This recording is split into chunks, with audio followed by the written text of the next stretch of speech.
क्योंकि अभी हमने पढ़ा कि सेल इंटरफेस में आई, इंटरफेस के बाद कहाँ जाएगी, वो जाएगी कैरियोकाइनेसिस करने के लिए। कैरियोकाइनेसिस का सबसे पहला स्टेज कौन है, प्रोफेज। तो अब हम पढ़ने वाले हैं बच्चों प्रोफेज, कि हमने अपने पढ़ने के लिए इन डिविजन्स को फेजेस या स्टेजेस के नाम दे रखे हैं। ऐसा कुछ डिमार्केशन नहीं होता, हमें करना है एग्जाम पास, और एग्जामिनेशन पास करने के लिए जिस हिसाब से क्वेश्चन पूछे जाते हैं तो हमने उसको डिफरेंट स्टेजेस में बांट दिया है for a proper understanding, for a proper study. यार ऊन के गोले को भी तुम उलझा दो तो सुलझाने में कितना टाइम लग जाएगा, क्योंकि तुम्हें एंड्स मिलेंगे ही नहीं। सिमिलरली यहाँ पर क्रोमैक्टिन इतना ज्यादा उलझा पड़ा है because therefore you cannot get to see any ends. Hello students, welcome back to this Raftaar series. और हमने इसका पहला लेक्चर पढ़ लिया है cell cycle and cell division का, जिसमें हमने कवर किया था कि what is cell cycle and what is preparatory phase, जिसमें सेल अपने आप को प्रिपेयर करता है for the purpose of cell division. तो आज हम डिवीजन वाला फेज पढ़ेंगे बच्चों, बट उससे पहले कुछ थोड़ा सा रिवाइज कर लेते हैं because the topic is interlinked, है ना। तो थोड़ा सा रिवाइज करते हैं बच्चों। हमने उस दिन पढ़ा था बच्चों कि इंटरफेस क्या होता है। फॉर एग्जाम्पल सबसे पहले ये आपका क्या है, for example this is your cell cycle.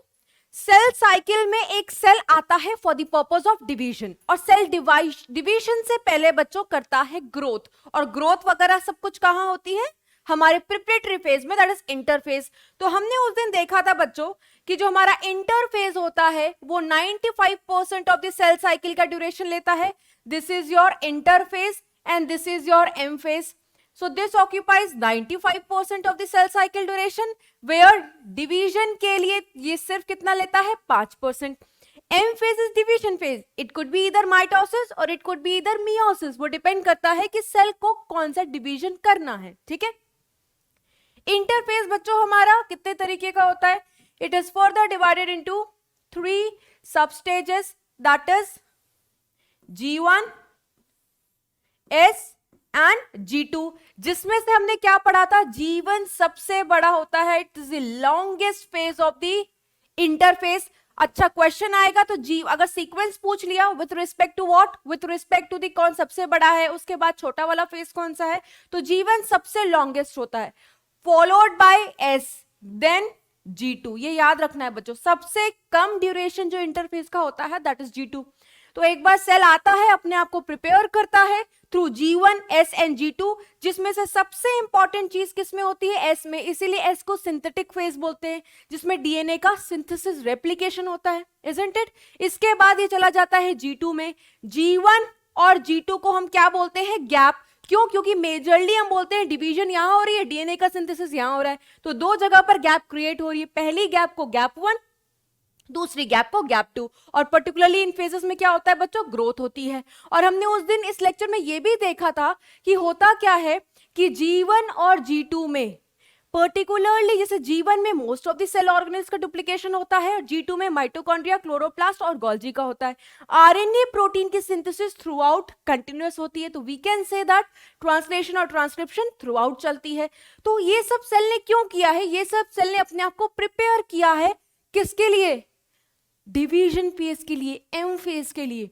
तो आज उसी डिवीजन फेज को बच्चों हम कवर करने वाले हैं। तो सबसे पहले हम एम फेज को मान करके चलेंगे कि वो माइटोसिस है। तो सेल ने अपने आप को इंटरफेज में डाला, इंटरफेज में वो चला गया है किस फेज में, एम फेज में। और आज हम जो एम फेज कवर करने वाले हैं बच्चों वो क्या है, वो है माइटोसिस, ठीक है। तो चलो आओ पढ़ते हैं बच्चों।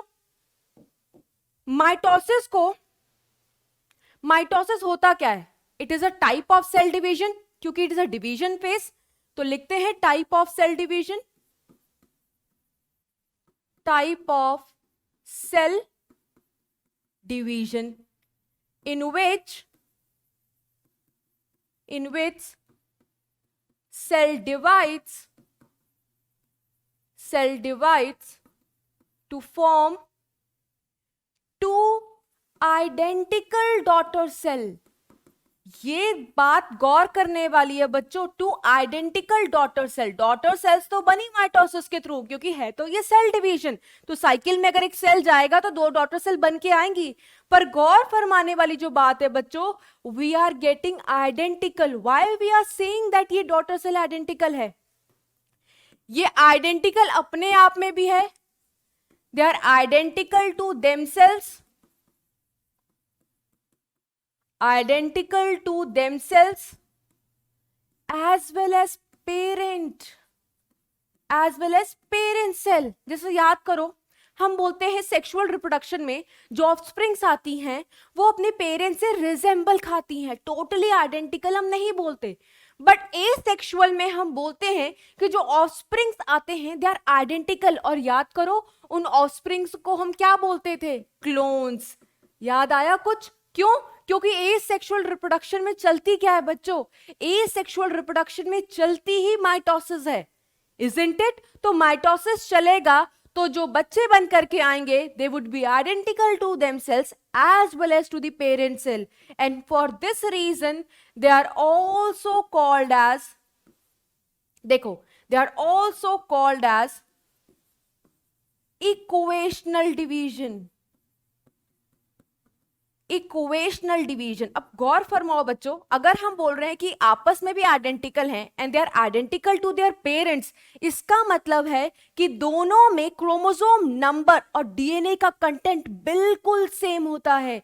इसीलिए हम इसको क्या बोलते हैं? Equational division. फटाफट इस बात को लिख लेते हैं. इक्वेशनल क्यों?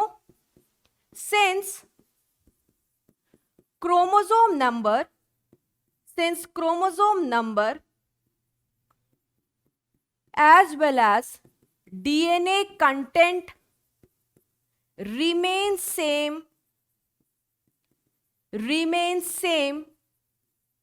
as of parents.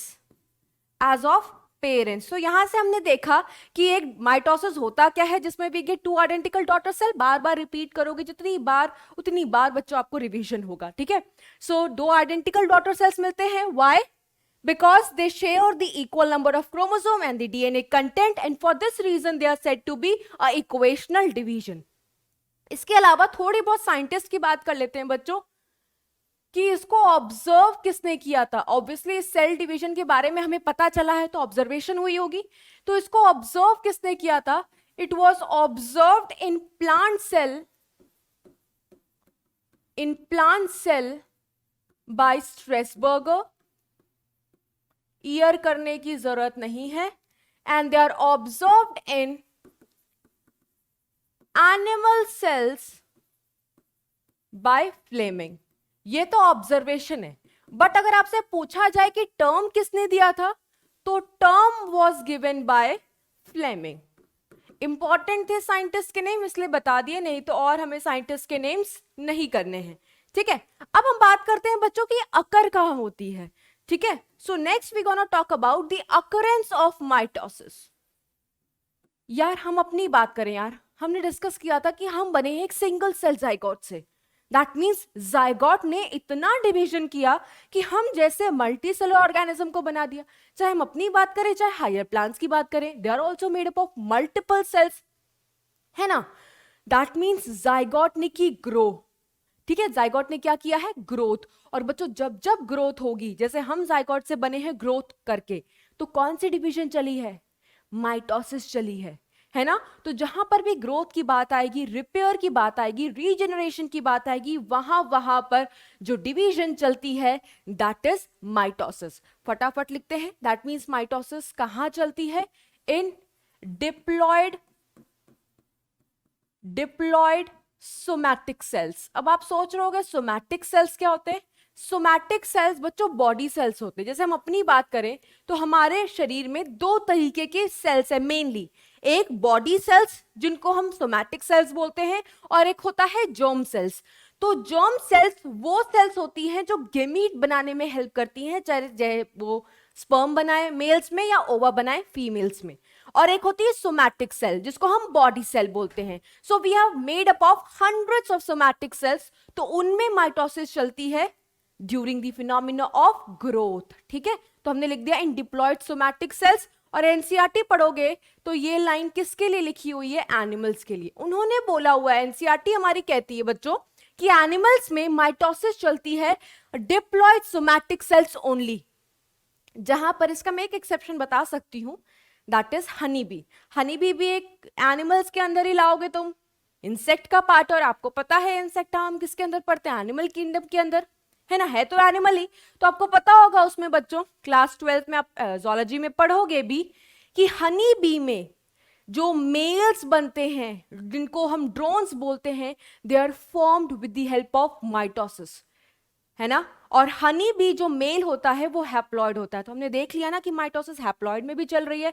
बट क्योंकि हमारी एनसीईआरटी लिखती है तो हम एनसीईआरटी को अपने सराखों पर रखेंगे और याद रखेंगे कि एनिमल्स में कहां चलती है, in diploid somatic cells. Somatic cells क्या होते हैं बच्चों, हमारे बॉडी सेल्स। इसके अलावा और क्या याद रखना है बच्चों हमें, इसके अलावा हमें याद रखना है it can occur in diploid cells as well as haploid cells. NCERT line again, ये लाइन किसके लिखी हुई है बच्चों, ये लाइन लिखी हुई है हमारे प्लांट्स के लिए, ठीक है, कि प्लांट्स में हैप्लॉइड और डिप्लॉइड दोनों में चल सकती है। एनिमल्स में डिप्लॉइड सोमैटिक सेल में लिखती है एनसीईआरटी जो लिखती है, बट हनी बीज के केस में माइटोसिस हैप्लॉइड मेल में भी चल सकती है जिसको हम ड्रोन बोलते हैं, ठीक है बच्चों। तो ये बात हो गई हमारे थोड़ी बहुत जनरल इंट्रोडक्शन की जिसको हम माइटोसिस बोलते हैं। क्योंकि बच्चों ये सोमैटिक सेल्स में चलती है, they are also known as, K/ को हम क्या बोलते हैं बच्चों, इतना एब्रिविएशन सबको पता होगा, हमने पहले भी यूज किया है, दैट इज नोन एज, ठीक है, K is known as, this is also known as somatic cell division. क्या बोलते हैं इसको, सोमैटिक सेल डिवीजन। क्यों बोलते हैं, since it occurs mostly in somatic cell, ठीक है। तो ये हो गया बच्चों। अब हमने पढ़ा था कि ये एम फेज है क्या, एम फेज को हम क्या बोलेंगे, माइटोसिस क्या है हमारा, माइटोसिस हमारा एम फेज ही तो है, डिवीजन फेज ही तो है। और याद करो पिछले लेक्चर में हमने पढ़ा था बच्चों, थोड़ा सा फ्लैशबैक पे जाओ, तो हमने पढ़ा था कि जो एम फेज होता है that is divided mainly into 2 stages. एक को हम क्या बोलते हैं, कैरियोकाइनेसिस, और दूसरे को हम क्या बोलते हैं, साइटोकाइनेसिस, इजंट इट। तो अब हम माइटोसिस में जो सबसे पहला पार्ट कवर करने वाले हैं बच्चों, दैट इज कैरियोकाइनेसिस। और हमने ये भी पढ़ा था बच्चों कि जो कैरियोकाइनेसिस होती है, सबसे पहले क्या होगा, कैरियोकाइनेसिस। और क्या पढ़ा था बच्चों आपने कैरियोकाइनेसिस के बारे में, कि कैरियोकाइनेसिस एक तरह की न्यूक्लियर डिवीजन होती है। क्या होती है, न्यूक्लियर डिवीजन। और ये डिवीजन डिवाइडेड होती है, मतलब न्यूक्लियस की डिवीजन हो रही है, बट न्यूक्लियस की डिवीजन 4 स्टेप्स में कंप्लीट होती है। कौन कौन से, नंबर 1 प्रोफेज, प्रोफेज के बाद क्या होता है बच्चों, मेटाफेज। सीक्वेंस याद करने का एक तरीका भी बताया था। देन एनाफेज, एनाफेज के बाद क्या होता है बच्चों, टेलोफेज। टेलो मीन्स एंड, टर्मिनल, है ना। दैट मीन्स अगर टेलोफेज खत्म हो गया तो न्यूक्लियस डिवीजन खत्म हो चुकी है। इसके बाद हमारा क्या शुरू हो जाता है, साइटोप्लाज्मिक डिवीजन, जिसको हम क्या बोलते हैं, साइटोकाइनेसिस। क्या बोलते हैं बच्चों, साइटोकाइनेसिस। तो आपको याद रखना है बच्चों ये सीक्वेंस कि इस तरीके से एक न्यूक्लियस डिवाइड करेगा, जिसमें से प्रोफेज सबसे बड़ी फेज होती है, लॉन्गेस्ट, और एनाफेज सबसे शॉर्टेस्ट फेज होती है। क्या होती है, सबसे शॉर्टेस्ट फेज होती है, ठीक है। इसके बारे में चलो एक एक करके और जिक्र कर लेते हैं बच्चों, स्टार्टिंग विद दी, क्योंकि अभी हमने पढ़ा कि सेल इंटरफेज में आई, इंटरफेज के बाद कहां जाएगी, वो जाएगी कैरियोकाइनेसिस करने के लिए। कैरियोकाइनेसिस का सबसे पहला स्टेज कौन है, प्रोफेज। तो अब हम पढ़ने वाले हैं बच्चों प्रोफेज। आ जाओ फटाफट, प्रोफेज समझते हैं। प्रो का मतलब क्या होता है, प्रो यहां पर पहले से है, let me change the colour, yes, pro means first, और फेज का मतलब यहां पर किससे है, स्टेज से। सो this is the first stage of nuclear division. तो देखो मैंने यहां पर 2 डायग्राम बनाए हुए हैं बच्चों, ये हमारा अर्ली प्रोफेज का है, ये हमारा लेट प्रोफेज का है। सबसे पहली बात तो ये समझ लो कि हमने अपने पढ़ने के लिए इन डिविजन्स को फेजेस या स्टेजेस के नाम दे रखे हैं, ऐसा कुछ डिमार्केशन नहीं होता। आप पढ़ोगे एनसीईआरटी में तो लिखा हुआ है there is no clear cut boundary. यार देखो हम अपने घर के आगे फेंसिंग लगा देते हैं, फेंसिंग मतलब बाउंड्री लगाते थे, भैया इतनी हमारी जमीन है, ये हमारा घर यहाँ से शुरू हो रहा है, इस घर के तरफ मुड़ने की भी जरूरत नहीं है, अंदर आने की भी जरूरत नहीं, यहाँ से हमारा एरिया शुरू हो जाता है, लगाते हैं ना यार। लेकिन अगर हम पूरे कंट्री की बात करें, इंडिया और पाकिस्तान की बात करें, तो बाउंड्री है, कहीं कहीं पर फेंसिंग नहीं है बच्चों। आप बहुत सारे गूगल इमेजेस भी देखोगे, नेपाल का, इंडिया का, कहीं कहीं पे फेंसिंग नहीं है, मतलब you will not get to see a proper boundary और फेंसिंग। दैट डजंट मीन ना कि दो अलग अलग कंट्री नहीं है। Getting my point? सिमिलरली यहां पर भी क्लियर कट बाउंड्रीज नहीं होती, क्लियर कट डिमार्केशंस नहीं होती हैं, फिर भी हम इनको डिफरेंट स्टेजेस के फॉर्म में क्यों पढ़ते हैं? अपने मतलब के लिए, क्योंकि अगर हम आपको स्टेजेस के फॉर्म में पढ़ाएंगे नहीं तो आपको समझ में नहीं आएगा कि न्यूक्लियर डिवीजन प्रोसीड किस डायरेक्शन में करती है। नहीं तो हमारी एनसीईआरटी तो साफ लिखती है कि जितने भी स्टेजेस होते हैं वो ओवरलैपिंग होते हैं। ओवरलैपिंग के मतलब क्या है बच्चों? एक के बाद एक खत्म दूसरा शुरू, मतलब एक खत्म होने से पहले दूसरा शुरू हो जाता है, ओवरलैप कर रहे हैं, है ना। बट हमें करना है एग्जाम पास, और एग्जामिनेशन पास करने के लिए जिस हिसाब से क्वेश्चन पूछे जाते हैं तो हमने उसको डिफरेंट स्टेजेस में बांट दिया है for a proper understanding, for a proper study. ठीक है, तो आओ चलो पढ़ते हैं। सबसे पहला जो स्टेज है दैट इज प्रोफेज। अब बच्चों ये सेल डायरेक्टली तो यहां कूदी नहीं है, ये कहां से आई है? अपने आप को प्रिपेयर करते हुए प्रिपरेटरी फेज से। तो हमने देखो इसकी न्यूक्लियस की साइज बड़ी हो रखी है, क्यों? क्योंकि न्यूक्लियस का ग्रोथ हो चुका होता है, कौन से स्टेज में होता है? जीवन में। उसके बाद ही एस में गई होगी, एस में गई होगी ना। चलो पहले तो एस में क्या होता है? डीएनए का रेप्लिकेशन। एस में क्या होता है बच्चों? डीएनए का रेप्लिकेशन। बट यहां पर आपको रेप्लिकेटेड थ्रेड्स प्रॉपरली दिखाई नहीं दे रहे होंगे। रीजन? क्योंकि अभी वो दिखाई नहीं देंगे क्योंकि कंडेंस नहीं हुए हैं। देखो यहां पर अमाउंट डबल है बट यू कैन नॉट सी, इसीलिए हमने एस को इनविजिबल फेज बोला था, क्योंकि कंटेंट डबल वहां पर हो जाता है बट अभी दिखाई नहीं दे रहा। तो देखो डीएनए है, डीएनए डबल वाला रखा हुआ है यहां पर। उसके बाद हम G2 में गए थे, तो G2 में हमने पढ़ा था, अच्छा एस में एक और चीज हमने पढ़ा था कि ये क्या बनाया हमने, ये ब्लू वाला स्ट्रक्चर क्या है? ये ब्लू वाला स्ट्रक्चर बच्चों, ये ब्लू वाला स्ट्रक्चर है सेंट्रोजोम। और एक सेंट्रोजोम के अंदर कितने सेंट्रियोल होते हैं बच्चों? 2। तो देखो बनाया भी हुआ है, और दोनों सेंट्रियोल परपेंडिकुलरली अरेंज होते हैं, सेल वाले चैप्टर में पढ़ा था। तो वैसे तो सेल के पास ये क्या है? ये साइटोप्लाज्म है, तो साइटोप्लाज्म में तो एक ही सेंट्रोजोम होना चाहिए था, बट यहां पर देखो 2 है। क्यों? क्योंकि 2 बना लेते हैं during S phase.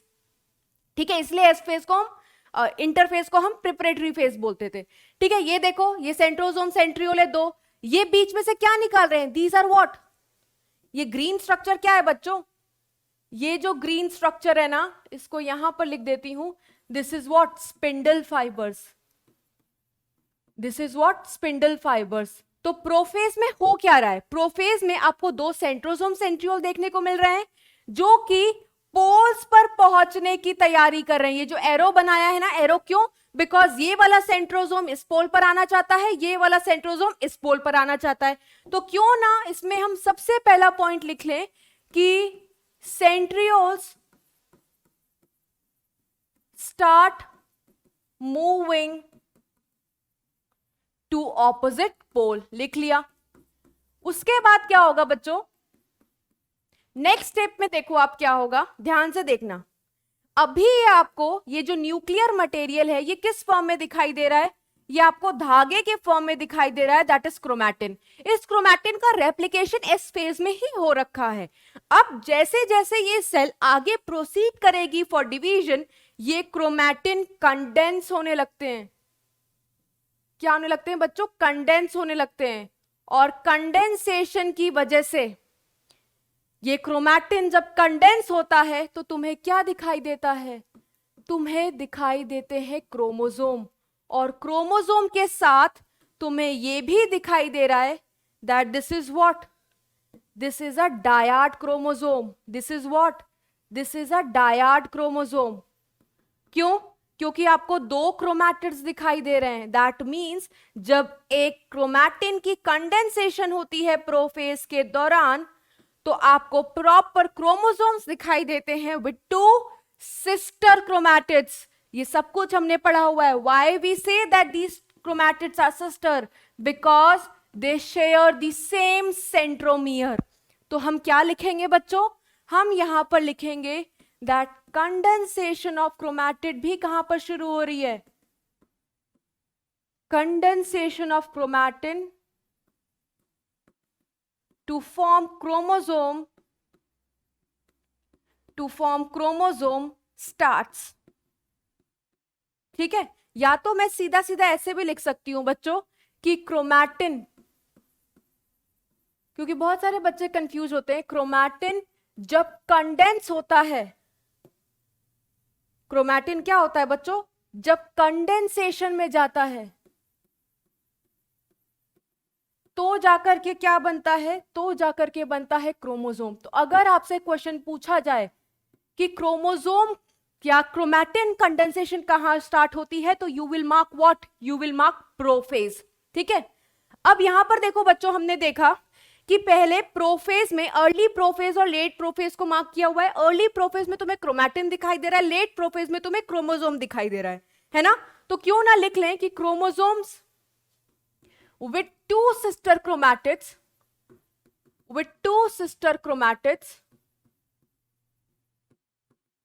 are visible in which stage बच्चों? In this stage only। और हमने क्या देखा इस फेज में? और हमने देखा कि सेंट्रोसोम क्या बनाना शुरू कर रहा है? Spindle fibres. क्या बनाना शुरू कर रहा है? Spindle fibres. और आपको पता है स्पिंडल फाइबर्स किसके बने होते हैं? ट्यूबुलिन प्रोटीन के। और ट्यूबुलिन प्रोटीन कहां पर बन गई थी? G2 में, है ना? तो वो भी लिख लेते हैं बच्चों, वो भी लिख लेते हैं। क्या लिखेंगे हम? Spindle fibre formation starts. Spindle fibre formation starts. ठीक है, और क्या हो रहा है? फिर से चलते हैं पिछली स्लाइड पर। ये देखो, यहां पर न्यूक्लियर मेम्ब्रेन पूरा का पूरा इंटैक्ट था, बट यहां पर न्यूक्लियर मेम्ब्रेन धीरे धीरे क्या हो रहा है? डिसइंटीग्रेट हो रहा है। तो वो भी लिख लेते हैं। Nuclear membrane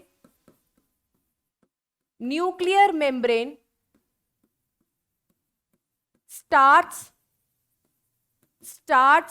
disintegrating। अब इसको एक और चीज से रिलेट करते हैं बच्चों। हमें पता है कि न्यूक्लियर मेम्ब्रेन खत्म होगा तो ऑब्वियसली उसके अंदर का जो न्यूक्लियोलस था वो भी खत्म हो जाएगा। न्यूक्लियर मेम्ब्रेन कंटिन्यूअस होता है ईआर से, because they form endomembrane system. तो अगर न्यूक्लियर मेम्ब्रेन खत्म तो ईआर भी खत्म। ईआर किससे एसोसिएटेड होता है? गोल्जी से, तो गोल्जी भी खत्म। So what we will write at the end of, कि जब प्रोफेज एकदम अपनी खत्म होने के कगार पर होगा, eight the end of prophase you will not find any nuclear membrane। there is no nuclear membrane। इसके अलावा there is no nucleolus, there is no ER and there is no Golgi। ये बहुत इंपॉर्टेंट लाइन है, हमारी NCERT की ही line है। ठीक है, तो हमने देख लिया बच्चों, क्योंकि prophase is the very first stage of nuclear division, the very first stage of karyokinesis। so we have looked upon कि क्या क्या changes होते हैं during the very first stage, that is prophase। इसके बाद देखो बच्चों, अगर मैं अर्ली प्रोफेज की बात करूं और मैं लेट प्रोफेज की बात करूं, तो अर्ली प्रोफेज में जो क्रोमैटिन है, जो धागा है, इतना ज्यादा उलझा हुआ है, इतना ज्यादा उलझा हुआ है कि तुम्हें एंड्स विजिबल नहीं हो रहे हैं तुम्हें एंड्स विजिबल, मुझे तो नहीं हो रहे यार, नहीं हो रहे ना। तो अर्ली प्रोफेज में since ends of chromatin, ये कलर नहीं दिखाई देता ना, एक second. since ends of chromatin are not visible, इसकी अपीयरेंस कैसे आती है? जैसे ऊन का गोला हो, बॉल ऑफ वूल। यार ऊन के गोले को भी तुम उलझा दो तो सुलझाने में कितना टाइम लग जाएगा, क्योंकि तुम्हें एंड्स मिलेंगे ही नहीं। सिमिलरली यहाँ पर क्रोमैटिन इतना ज्यादा उलझा पड़ा है because therefore you can not get to see any ends. इसीलिए हम इसको बोलते हैं, इसकी अपीयरेंस बॉल ऑफ, मतलब ऊन के गोले की तरह आती है। और ऐसे स्टेज को हम क्या बोलते हैं बच्चों? ऐसे स्टेज को हम बोलते हैं स्पाइरीम स्टेज। तो अगर आपसे सवाल पूछा जाए कि स्पाइरीम स्टेज कहाँ पर दिखाई देती है, तो ये दिखाई देती है प्रोफेज में। अर्ली में या लेट में, तो अर्ली में ही दिखाई देगी, क्योंकि लेट में तो वो कंडेंस होकर के क्रोमोसोम बना चुके हैं। ठीक है, अब क्यों ना थोड़ी वीडियोस की हेल्प ली जाए, है ना। वीडियोस की जब हेल्प लेंगे तभी तो समझ में आएगा। आ जाओ, ये देखो, फिर से दिखाती हूं, ध्यान से देखना। थोड़ा लाइट बंद कर दे रहे हैं, ठीक है। मैं भले भूत की तरह दिखाई दूं, लेकिन तुम्हें दिखाई देना चाहिए। देखो ये क्या हो रहा है, ये क्रोमोसोम है। पहले किस फॉर्म में थे, क्रोमैटिन के फॉर्म में, बट वो अब क्रोमैटिन, देखो देखो ध्यान से देखो, क्रोमैटिन के फॉर्म में थे, बट वो क्रोमैटिन अब कंडेंस होकर के क्या बना चुका है बच्चों, क्रोमोसोम्स। और आपको सिस्टर क्रोमैटिड्स दिखाई दे रहे हैं। अच्छा, बहुत सारे बच्चे कंफ्यूज हो सकते हैं कि मैम हमने तो एक क्रोमोसोम पढ़ा हुआ है, डायग्राम जो आपने दिखाया उसमें बहुत सारे क्रोमोसोम्स थे। बच्चों, चाहे तुम एक क्रोमोसोम्स के रिस्पेक्ट में पढ़ो, चाहे बहुत सारे क्रोमोसोम्स के रिस्पेक्ट में पढ़ो, पर तो तुम प्रोफेज ही रहे हो ना, because it is not possible to draw all the chromosomes over here, है ना। इसीलिए हम एक क्रोमोसोम्स के रिस्पेक्ट में माइटोसिस समझेंगे। ठीक है, तो अभी हमने देखा ना उस वीडियो में किस तरीके से क्रोमैटिन की कंडेंसेशन हो रही थी for the formation of a chromosome, for the formation of a chromosome, और अब जाकर के तुम्हें इसके रेप्लिकेटेड थ्रेड्स भी विजिबल हो गए थे। क्लियर है, प्रोफेज खत्म। कहते हैं कि अगर ये न्यूक्लियर मेम्ब्रेन, जैसे यहां पर थोड़ा बहुत अंश तो दिखाई दे रहा है ना, अगर ये न्यूक्लियर मेम्ब्रेन पूरी तरीके से टूट जाए, so that marks the beginning of metaphase. Again NCERT की लाइन है, तो क्यों ना लिख लें इसको, complete disintegration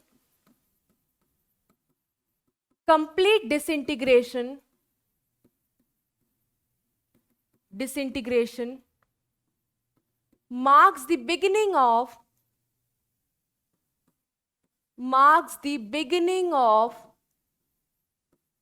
मेटाफेज। तो उससे होगा क्या, उससे हो ये रहा है बच्चों कि न्यूक्लियर मेम्ब्रेन पूरा का पूरा टूट जाएगा, और जो क्रोमोसोम है वो कहां मूव कर जाएंगे, in cytoplasm. In where, cytoplasm. NCERT का लाइन है, लिखते हैं, देयरफॉर क्रोमोसोम्स मूव इनटू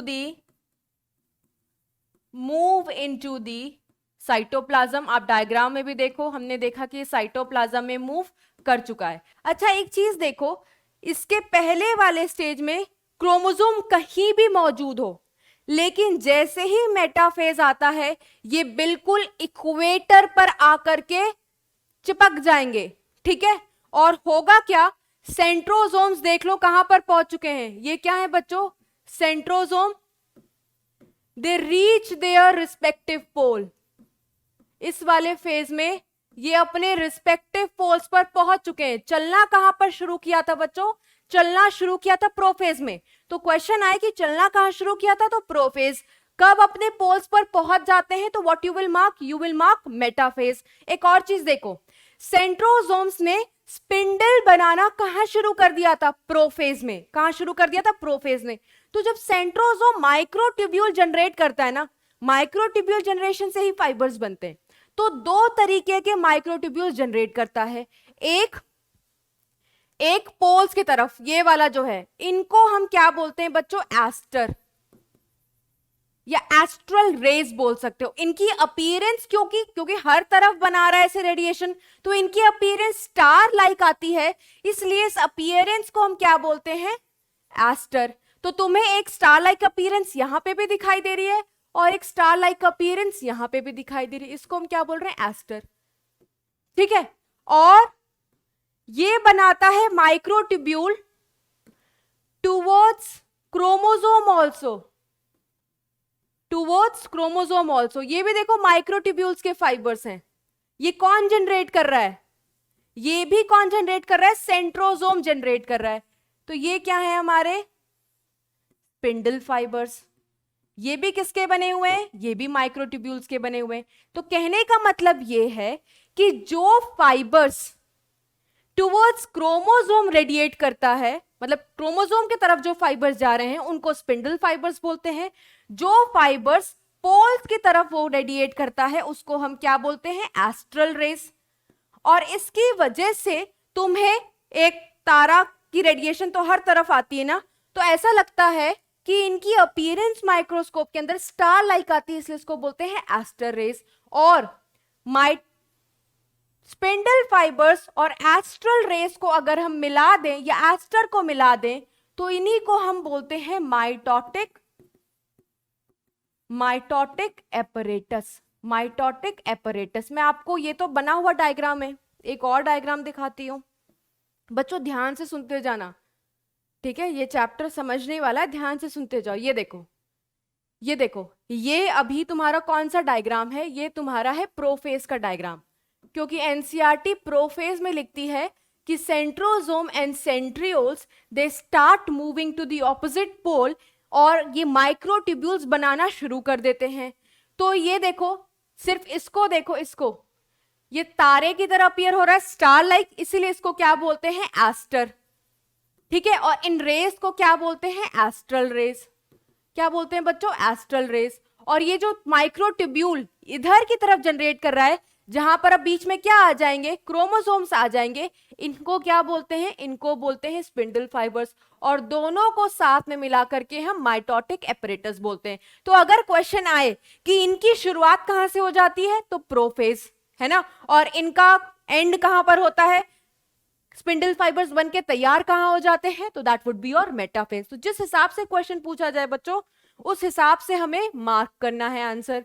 तो आ जाते हैं वापस से मेटाफेज में। तो हमने देखा यहां पर थोड़ा समझा है एस्टर्स और स्पिंडल फाइबर्स के बारे में, पर क्वेश्चन मैंने बता दिया, पूछा जाए शुरुआत कहां से हुई है, तो प्रोफेज प्रॉपरली कंप्लीट कहां पर है, तो you can C in the metaphase. तो व्हाट वी विल राइट, पहली बात तो हम ये लिख लेते हैं कि spindle fibre formation is complete. Spindle fibre formation is complete. और हमने क्या देखा, क्रोमोसोम की कंडेंसेशन भी खत्म हो चुकी है। Chromosome condensation complete. That means इस स्टेज पर क्रोमोसोम थिकेस्ट और शॉर्टेस्ट होते हैं। तो ये भी लिख लो, क्रोमोसोम थिकेस्ट एंड शॉर्टेस्ट। अगर सवाल पूछा जाए बच्चों, देखो सवाल के अनुसार हमें आंसर देना है। अगर सवाल पूछा जाए कि थिकनिंग और शॉर्टनिंग शुरू कहां हुई थी, तो again what you will mark, you will mark prophase. पूछा जाए थिकेस्ट एंड शॉर्टेस्ट कहां पर है, तो what you will mark, you will mark metaphase. क्योंकि यहां पर क्रोमोसोम थिकेस्ट एंड शॉर्टेस्ट होते हैं, this stage is the best stage, this stage is best stage to study what, morphology of chromosome. Again important question, morphology of chromosome। फिर हमने इस phase की बहुत इंपॉर्टेंट एक बात पढ़ी, जैसे अगर आपको स्कूल में भी दिखाया जाता है, बहुत टाइम से आप प्रैक्टिकल नहीं किए होगे, तो स्कूल में बनी बनाई प्रिपेयर स्लाइड्स होती हैं, तो वो भी दिखा करके समझाया जाता है। तो जब वो स्लाइड आप माइक्रोस्कोप के अंदर देखोगे, तो आप कैसे पहचानोगे कि वो सेल, वो स्लाइड मेटाफेज रिप्रेजेंट करती है। तो उसकी खास बात यही होती है बच्चों कि क्रोमोसोम्स कहाँ पर दिखाई देते, चाहे वो कहीं भी हो, but during metaphase all the chromosomes they align themselves at the equatorial plate। तो लिख दो, chromosomes align themselves at equatorial plate, equatorial plate, या you can right metaphasic plate. ये एक इमेजिनरी प्लेट है बच्चों, ऐसा नहीं कि कोई थाल सजी हुई है और क्रोमोसोम्स वहां पर आकर के बैठ जा रहे हैं। This is an imaginary plate, एकदम सेल का जो बीचों बीच होता है, सेंटर होता है, वहां पर आकर के क्रोमोसोम्स लग जाते हैं। अब जो सवाल पूछा जाता है कि तुम्हें यहाँ पर कितने इक्वेटोरियल प्लेट दिखाई दे रहे हैं बच्चों, चाहे एक क्रोमोसोम हो, जैसे हमने एक डायड क्रोमोसोम लिया है, और भी जितने भी क्रोमोसोम्स होंगे ना, वो इसके साथ में ही जाकर के अरेंज हो जाएंगे। तो यहाँ पर कितनी प्लेट्स हैं, एक ही प्लेट है, तो याद रखना इसका नंबर कितना होगा। अगर पूछा जाए कि number of equatorial plate during mitosis, तो आंसर क्या मार्क करोगे, 1। ठीक है, तो ये इसकी खास बात है। और ये जो अलाइनमेंट हुई है,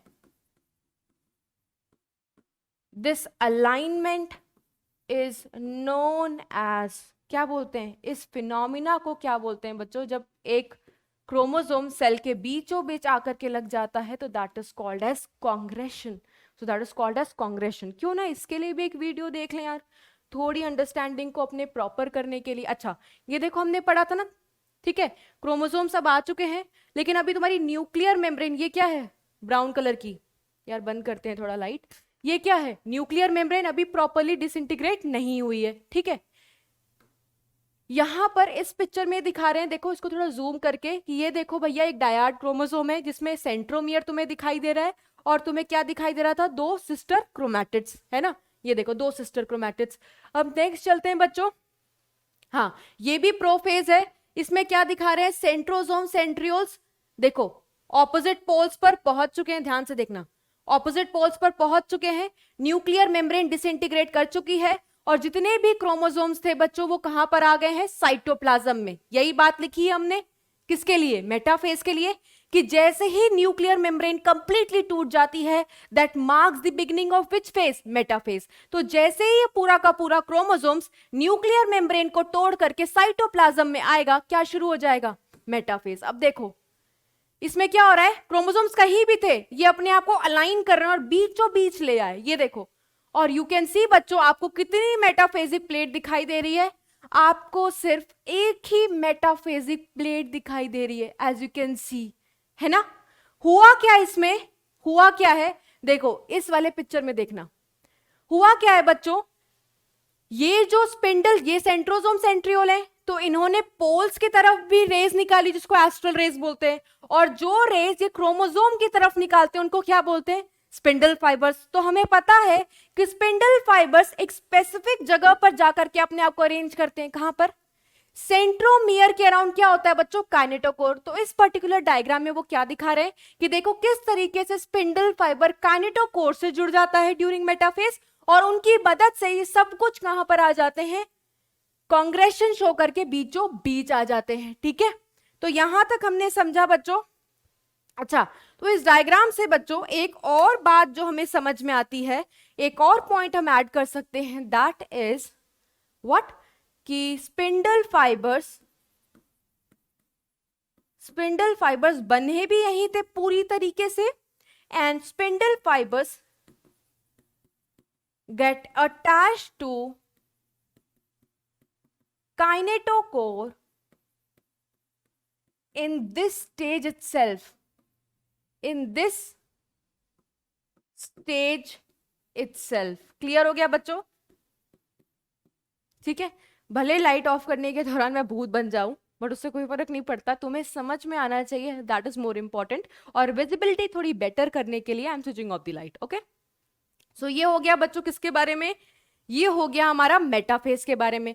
मेटाफेज खत्म तो क्या शुरू होगा, शुरू हो जाएगा हमारा next phase, that is anaphase. ठीक है, prophase was the first phase, metaphase में meta word denote second phase, anaphase में एना का मतलब क्या होता है, एनाफेज में एना का मतलब होता है अप, और फेज का मतलब तो आपको पता ही है क्या होगा बच्चों, स्टेज। तो इसको क्यों बोला जा रहा है यहां पर ऐसा, हुआ होगा क्या, ये तो हमारे सेंट्रोसोम सेंट्रियोल्स तो पोल्स पर ही हैं। ठीक है, क्रोमोसोम सभी कहां पर थे इससे पहले, बीचों बीच। अब क्या होता है यार, होता ये है कि हमें पता है, जैसे मैं आपको दिखाऊं, ये देखो हमें पता है कि ये 2 सिस्टर क्रोमैटिड्स हैं। सिस्टर क्रोमैटिड क्यों, because they share the same centromere. अब ये सेंट्रोमियर डिवाइड करके स्प्लिट हो जाता है, क्या हो जाता है, सेंट्रोमियर डिवाइड करके स्प्लिट हो जाता है। तो क्यों ना बना ले इसको, ये देखो, ये देखो स्प्लिटिंग हो गई। स्प्लिटिंग होने की वजह से क्या हुआ, ये देखो, ये क्या है हमारे, ये है हमारे स्पिंडल फाइबर्स। स्पिंडल फाइबर की लेंथ छोटी नहीं हो गई, तो लिख लेते हैं spindle fibre, length of spindle fibre, length of spindle fibre shortens. क्यों, क्योंकि अब ये खींचेगा, जो ये क्रोमैटिड सेपरेट हुए हैं, जो सिस्टर क्रोमैटिड सेपरेट हुए हैं, उनको खींचेगा। ये वाला खींच करके इसको ऊपर ले जाएगा और नीचे वाला स्पिंडल फाइबर खींच के उसको इस पोल पे लाएगा। तो सबसे पहले हमने क्या देखा, हमने ये देखा कि centromere divides,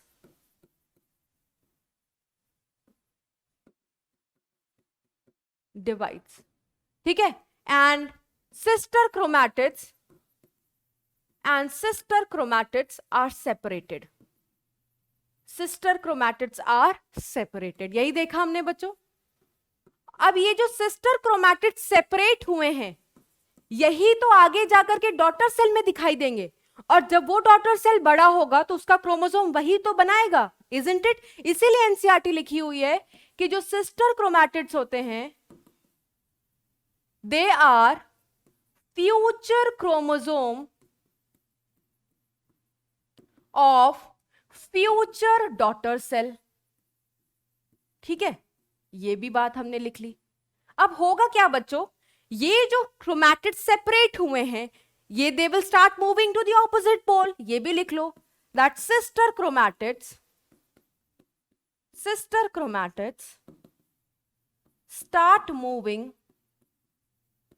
start moving to opposite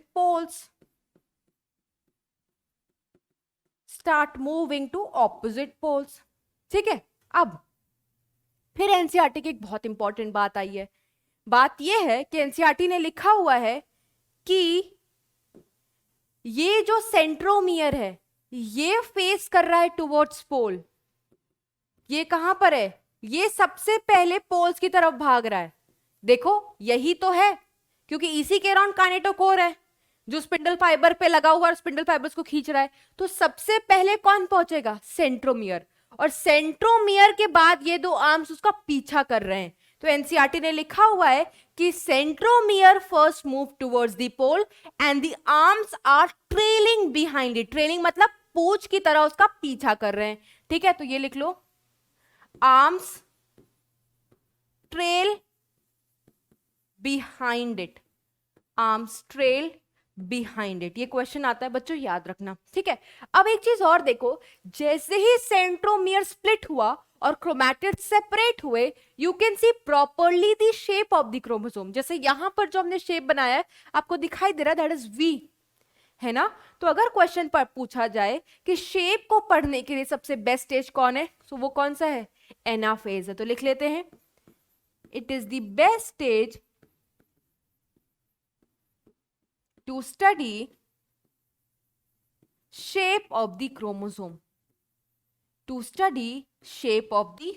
तो हमने क्या देखा कि मेटाफेज में क्रोमोसोम्स बीचों बीच होते हैं, एनाफेज में वो अलग हो जाते हैं। मेटाफेज में जुड़े हुए होते हैं, एनाफेज में अलग हो जाते हैं, और अलग होने के बाद they start separating and they start moving to the opposite poles. अब इसके लिए भी क्यों ना डायग्राम देख लिया जाए यार, है ना। तो चलो आओ देखते हैं, ठीक है। ये हमने तो समझा था काइनेटोकोर्स। अब आओ देखो, ये देखो सेपरेशन हो गई, सेपरेशन हुई ना बच्चों, खींच लिया। ये तुम्हारे क्या है, सिस्टर क्रोमैटिड्स हैं। सिस्टर क्रोमैटिड्स को अब कौन खींच रहा है, स्पिंडल फाइबर्स। देखो खींच के लेते जा रहा है, लेते जा रहा है, और ये कहां पर लेके चला गया, देखो थोड़ा पेशेंस रखना। ये देखो अब स्पिंडल फाइबर धीरे धीरे कॉन्ट्रैक्ट होंगे, ट्यूबुलिन के होते हैं, सारी नॉन कॉन्ट्रैक्टाइल नहीं होंगे, बट इनकी खींचेंगे तो लेंथ क्या हो जाएगी, छोटी हो जाएगी। ये देखो इसीलिए हमने लिखा हुआ है कि स्पिंडल फाइबर की लेंथ छोटी हो जाती है। एक और चीज, ये डायग्राम देखो, इसमें देखो इन्होंने प्रॉपर दिखाया हुआ है कि ये देखो सेंट्रोमियर्स, ये देखो काइनेटोकोर है, कैसे स्प्लिटिंग हुई, स्प्लिटिंग के बाद देखो इनको स्पिंडल फाइबर्स किस तरीके से खींचता चला जा रहा है ना। You can C in this diagram. Okay, clear है। चलो अब आगे बढ़ते हैं, अपने नोट्स पर आते हैं, ठीक है। So this was all about anaphase. Anaphase के बाद जो क्रोमोसोम्स पोल्स पर पहुंचना शुरू किए हैं वो पोल्स पर पहुंच जाएंगे, है ना। किस स्टेज में, इन टेलोफेज। चलो बना लेते हैं, हमने येलो कलर से बनाया था क्रोमोसोम को। तो जैसे ही एनाफेज खत्म होगी क्या शुरू हो जाएगी, अर्ली टेलोफेज। तो अर्ली टेलोफेज में जो क्रोमैटिड सेपरेट हुए थे the two sister chromatids they have reached their respective pole, ये नॉर्थ पोल पहुंच गया है, ये साउथ पोल पहुंच गया है, एक सेंट्रोसोम इधर पहुंच गया है, एक सेंट्रियोल्स इधर है। और the difference you can see कि जो न्यूक्लियर मेम्ब्रेन है जो गायब हुई थी during which phase, prophase, they start reappearing. और अगर न्यूक्लियर मेम्ब्रेन रीअपियर होने लगेगा बच्चों, तो आपको बताने की जरूरत नहीं है, आगे जो इसके चिपके हुए चीजें होती हैं जैसे ईआर, गोल्जी, न्यूक्लियोलस, सब दोबारा से रीअपियर होने लगेंगे। अब जो स्पिंडल फाइबर्स था, अब तुम्हें उसका थोड़ा बहुत अंश दिखाई दे रहा है, बिकॉज स्पिंडल फाइबर भी डिसअपियर होना शुरू हो जाते हैं, दे स्टार्ट डिसअपियरिंग। क्यों बच्चों? क्योंकि स्पिंडल फाइबर का काम था सेल डिवीजन कराना, और कैसे? क्रोमोसोम्स को अलग करके। तो क्रोमोसोम्स तो अलग हो चुके हैं, अब इनका कोई काम रहा नहीं, तो दे इवन स्टार्ट डिसअपियरिंग। ठीक है, तो हम क्या समझे यहां से? हम ये समझे सबसे पहले कि क्रोमोसोम्स, या तुम कह सकते हो separated sister chromatids, separated sister chromatids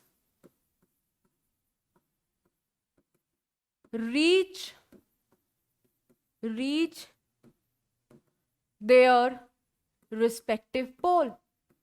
ठीक है, पोल्स पर पहुंच चुके हैं बच्चों। नेक्स्ट क्या होगा? As you can see, nuclear membrane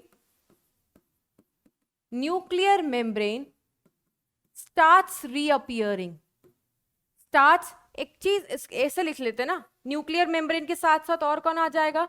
nucleolus दिखाई देने लगेगा, इसके अलावा ईआर, इसके अलावा गोल्जी, ये सारे के सारे चीजें दोबारा से दिखने लगेंगे, starts रीअपियरिंग।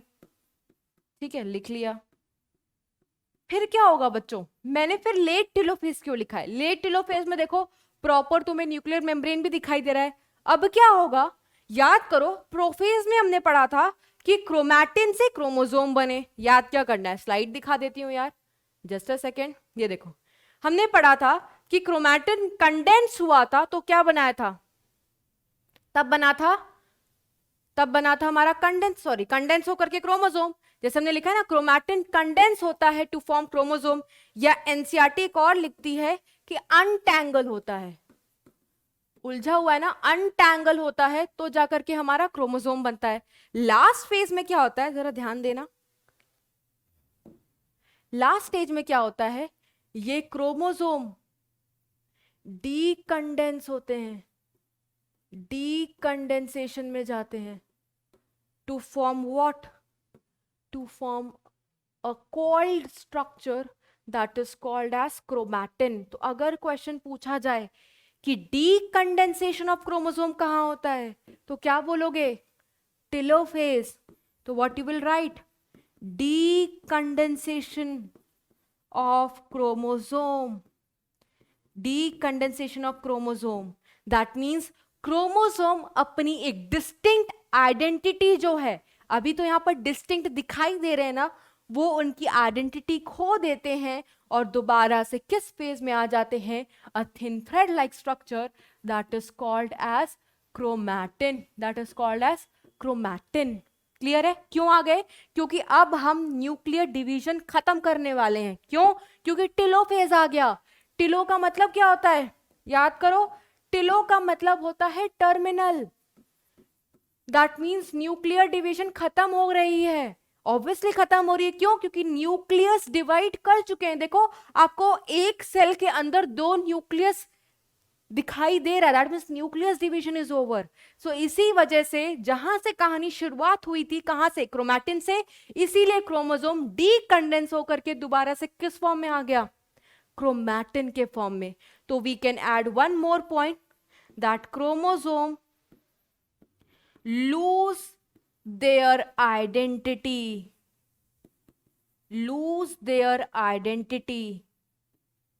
and uncoil to form chromatin, and uncoil to form what बच्चों? क्रोमैटिन। तो ये बहुत इंपॉर्टेंट चीज है जो आपको याद रखनी है और जो हमने लिख लिया है। क्यों ना इसको भी थोड़ा हम एनिमेटेड वीडियो से समझ लें। ये देखो, ये क्या हो रहा है? कॉन्ट्रेक्टाइल रिंग बन के तैयार है। क्यों? क्योंकि अब इसको करना है साइटोकाइनेसिस। देखो हमने भी फरो बनाया हुआ है। अब ये देखो, ये देखो, पहले सेपरेट हुए थे एनाफेज के दौरान, अब देखो ये पूरी तरीके से अपने पोल्स पर पहुंच चुके हैं, है ना। फिर से देखते हैं, ये देखो, अब हमने देखा था ये जो क्रोमोसोम्स पोल्स पर पहुंचे थे, दोबारा से देखना, ये देखो अभी ये कौन सा फेज शो कर रहे हैं, ये हम शो कर रहे हैं अपना अर्ली टेलोफेज, जिसमें क्रोमोसोम्स पोल्स पर पहुंच चुके हैं, फरो बन चुका है। अब हम देखेंगे बच्चों कि ये क्रोमोसोम्स अपनी आइडेंटिटी कैसे लूज करते हैं। जैसे मान लो सिर्फ ये वाला एंड दिखाऊं मैं आपको, ये वाला एंड आपको दिखाऊं, तो ये देखो ये क्रोमोसोम है, ये किस तरीके से अपनी आइडेंटिटी लूज कर रहे हैं और अनकॉइल होकर के दोबारा से क्या बना रहे हैं, डॉटर क्रोमोसोम्स थे, ये देखो अनकॉइल होंगे, डीकॉइलिंग हो रही है और क्या बना लिया, देखो thin thread like structure that is called as chromatin. बंद कर देती हूँ so that you can see properly. ये देखो डॉटर क्रोमोसोम्स थे, अनकॉइल्ड हुआ, डीकॉइलिंग हुई, क्रोमैटिन बन गए। सो this is how different stage proceeds during the mitosis. ठीक है बच्चों, तो वीडियो से थोड़ा एनिमेशन देख लो तो और क्लियर हो जाता है। तो हमने प्रोफेज में देखा कि सेंट्रोसोम, मैं रिवाइज करा रही हूं फटाफट, प्रोफेज में देखा कि सेंट्रोसोम सेंट्रियोल्स पोल्स पर पहुंचते हैं, है ना, वहां से अपना माइक्रोट्यूब्यूल रेडिएट करना शुरू करते हैं, जो माइक्रोट्यूब्यूल क्रोमोसोम की तरफ पहुंचाते हैं, that is called as spindle fibres, जो पोल्स की तरफ निकालते हैं, they are astral rays, together they are called as mitotic apparatus, है ना। स्पिंडल फाइबर बनते ही इसलिए क्रोमोसोम को सेपरेट करने के लिए। तो प्रोफेज में बनने की शुरुआत हो जाती है, मेटाफेज में बन के तैयार होते हैं। प्रोफेज में कंडेंसेशन होती है, बट कंडेंसेशन कंप्लीट मेटाफेज में होती है। प्रोफेज में न्यूक्लियर मेम्ब्रेन टूटना शुरू होता है और जब कंप्लीटली टूट जाता है तब हम बोलते हैं मेटाफेज में पहुंच चुकी है। मेटाफेज में क्रोमोसोम कंडेंसेशन और नहीं हो सकता क्योंकि उस स्टेज में क्रोमोसोम थिकेस्ट और शॉर्टेस्ट है, इसीलिए हम उसको बोलते हैं मॉर्फोलॉजी। अगर पढ़नी है क्रोमोसोम की तो मेटाफेज वाले स्टेज को देखो अंडर द माइक्रोस्कोप। और हमने क्या पढ़ा, मेटाफेज का कैरेक्टरिस्टिक फीचर था इक्वेटोरियल प्लेट पर आकर के क्रोमोसोम का सजना। कितनी इक्वेटोरियल प्लेट बन रही थी बच्चों? एक ही बन रही थी, चाहे कितने भी क्रोमोसोम्स हो, है ना। उसके बाद हमने देखा उसी फेज में कि स्पिंडल फाइबर्स काइनेटोकोर से जुड़ जाते हैं, मैंने वीडियो भी आपको दिखाई थी। नेक्स्ट स्टेज में देखा कि क्रोमैटिड सेपरेट हो जाते हैं, है ना, and they start moving to the opposite pole. Next phase में देखा कि वो सेपरेटेड क्रोमैटिड्स अब पोल्स पर पहुंच चुके हैं, and you can C one more thing कि यहां पर फरो बनना शुरू हो चुकी है, क्योंकि मैंने बताया था ना कि एक खत्म होने से पहले दूसरे स्टेज की तैयारी शुरू हो जाती है। दूसरे स्टेज में होने वाला है साइटोकाइनेसिस, दैट इज अब इस साइटोप्लाज्म को हमें क्या करना है, डिवाइड, बट उससे पहले उसकी तैयारी इसी स्टेज में हो रखी है। ठीक है, तो अब आओ कंप्लीटली इसको डिवाइड करवा देते हैं। किसके थ्रू होगा कंप्लीट डिवीजन? कैरियोकाइनेसिस खत्म। कैरियोकाइनेसिस की वजह से एक सेल के अंदर दो न्यूक्लियस हैं, है ना, और इन दो न्यूक्लियस के पास अपना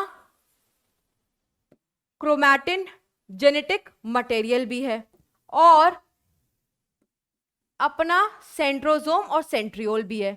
और आप देख सकते हो यहां पर बन गया है फरो।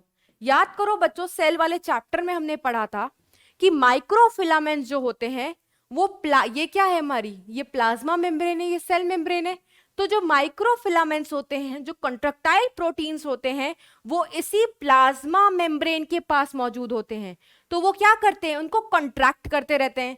तो ये फरो, ये जो गड्ढा है, ये धीरे धीरे और कंट्रैक्ट होगी और गहरी हो जाएगी। थोड़ा उस गहरी फरो को बना लेते, देखो और गहरा कर दिया मैंने फरो को, ठीक है। और एक टाइम ऐसा आएगा कि ये फरो इतनी गहरी हो जाएगी कि दो डॉटर सेल बना करके ही निकलेगी। एक सेकेंड, ये देखो, ये इनका अपना न्यूक्लियस, ये इस सेल का अपना न्यूक्लियस, ये दो डॉटर सेल बने, इसका अपना न्यूक्लियस, और ये देखो इसका अपना न्यूक्लियस। सबके अंदर हम डीएनए बना देते हैं बच्चों। ये देखो इसका भी डीएनए बना दिया, ये भी डीएनए बना दिया, ये भी डीएनए बना दिया, ये भी डीएनए बना दिया। तो अभी हमने ये जो साइटोकाइनेसिस पढ़ी है वो किसकी पढ़ी है, ये एनिमल सेल्स की पढ़ी है। क्योंकि हम सेंट्रोसोम और सेंट्रियोल दिखा रहे हैं ना, तो इतना बेसिक आइडिया तो हमें पता है कि एनिमल सेल्स में ही सेंट्रोसोम और सेंट्रियोल्स होते हैं। तो देखो हमने सेंट्रोसोम और सेंट्रियोल्स बना दिए, है ना। इसकी शुरुआत किससे हुई थी? फरो के बनने से हुई थी। इसीलिए एनिमल सेल्स में हम बोलते हैं फरो फॉर्मेशन टेक प्लेस। कौन सी फॉर्मेशन?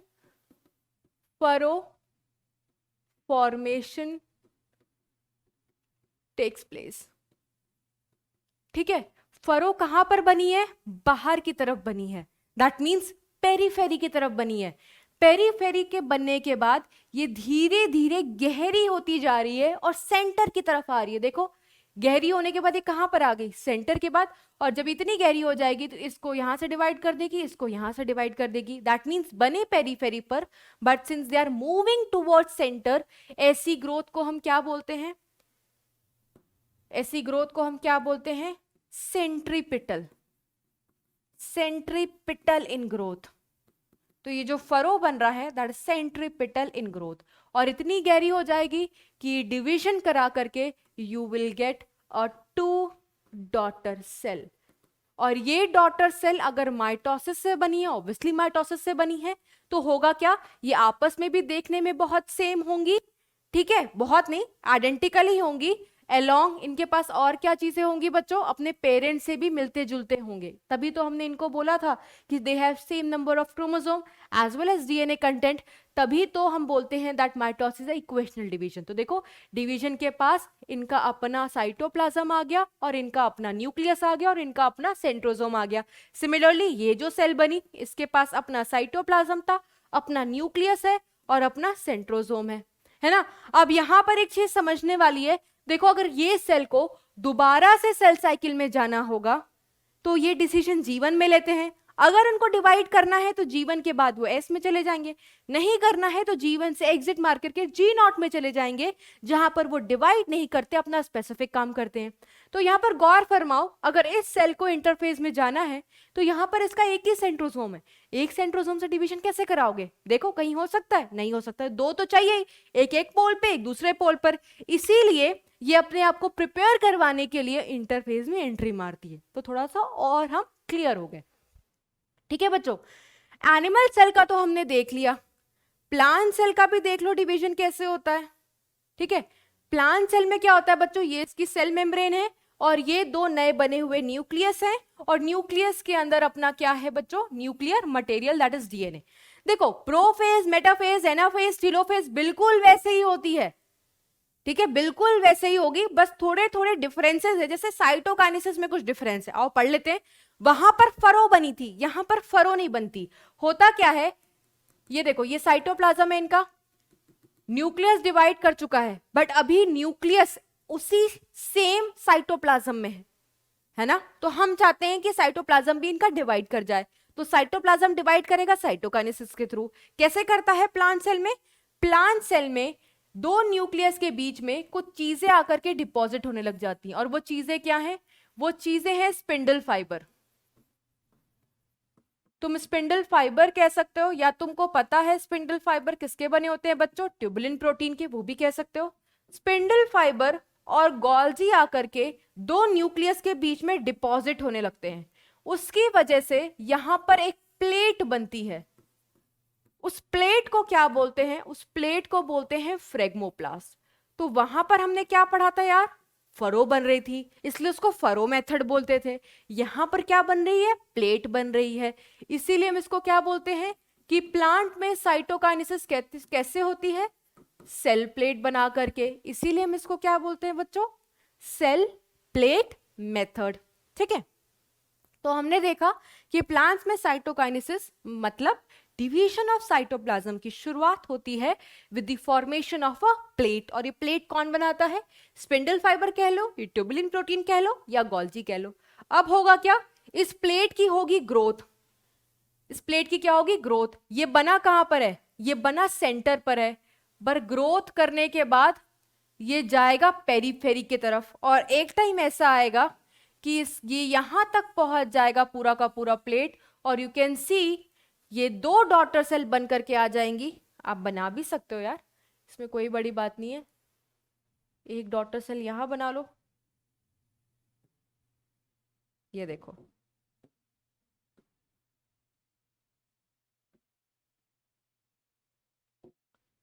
ये एक सेकेंड, ये इसका सेल मेम्ब्रेन बनाया, ये इसका अपना न्यूक्लियस बनाया, यहाँ पे भी बना लो, ये इसका सेल मेम्ब्रेन बनाओ और फिर इसका ये अपना न्यूक्लियस बना दिया। इसके बाद हमने इसके अंदर क्या बना दिया, अपना डीएनए। तो आप देखो साइटोकाइनेसिस होने से पहले they were sharing the same cytoplasm, isn't it? They were sharing the same cytoplasm. But cytokinesis होने के बाद कैसी हुई, प्लेट बनने की वजह से बीच में एक दीवार आ गई और उस दीवार ने इतने बड़े प्लांट सेल को दो डॉटर सेल में डिवाइड कर दिया, जहां पर इनके पास अपना ये खुद का न्यूक्लियस है और अपना खुद का साइटोप्लाज्म है। So this is how two daughter cells किसके, प्लांट के, they are formed after which method, plate formation. ठीक है बच्चों, दैट मीन्स ये दो सेल तो बन गई। बहुत इंपॉर्टेंट लाइन बताने जा रही हूं, ये प्लेट सबसे पहले बनी, दीवार की तरह काम की, और यही प्लेट आगे जाके क्या बनाती है, यही प्लेट आगे जाके बनाती है middle lamina, later on form middle lamella. और मिडिल लैमेला क्या होता है बच्चों, मिडिल लैमेला होता है एडजेसेंट, मतलब cementing layer between two adjacent plant cell, है ना। तो इसीलिए हमने पढ़ा था कि मिडिल लैमेला सबसे पहले बनती है, followed by primary then secondary. और कौन बनाता है, यही प्लेट आगे जाकर के कन्वर्ट होता है मिडिल लैमेला बनाने में। ठीक है, so this was all about the plant cytokinesis. जो आप डिफरेंट देख सकते हो कि यहाँ पर सेंट्रोसोम सेंट्रियोल्स नहीं है, क्योंकि आपको पता है सेंट्रोसोम और सेंट्रियोल्स कहाँ पे प्रेजेंट होते हैं बच्चों, सेंट्रोसोम और सेंट्रियोल्स प्रेजेंट होते हैं इन एनिमल सेल्स। ठीक है, तो जो हमें एनसीईआरटी पढ़ाती है ना, उसमें सेंट्रोसोम और सेंट्रियोल्स बने होते हैं। तो इतना बेसिक आइडिया लगा लेना कि जो एनसीईआरटी हमें पढ़ाती है डिवीजन, वो with respect to animal cell पढ़ाती है, लेकिन डिवीजन तो दोनों में ही सेम हो, छोटे छोटे डिफरेंसेस होते हैं।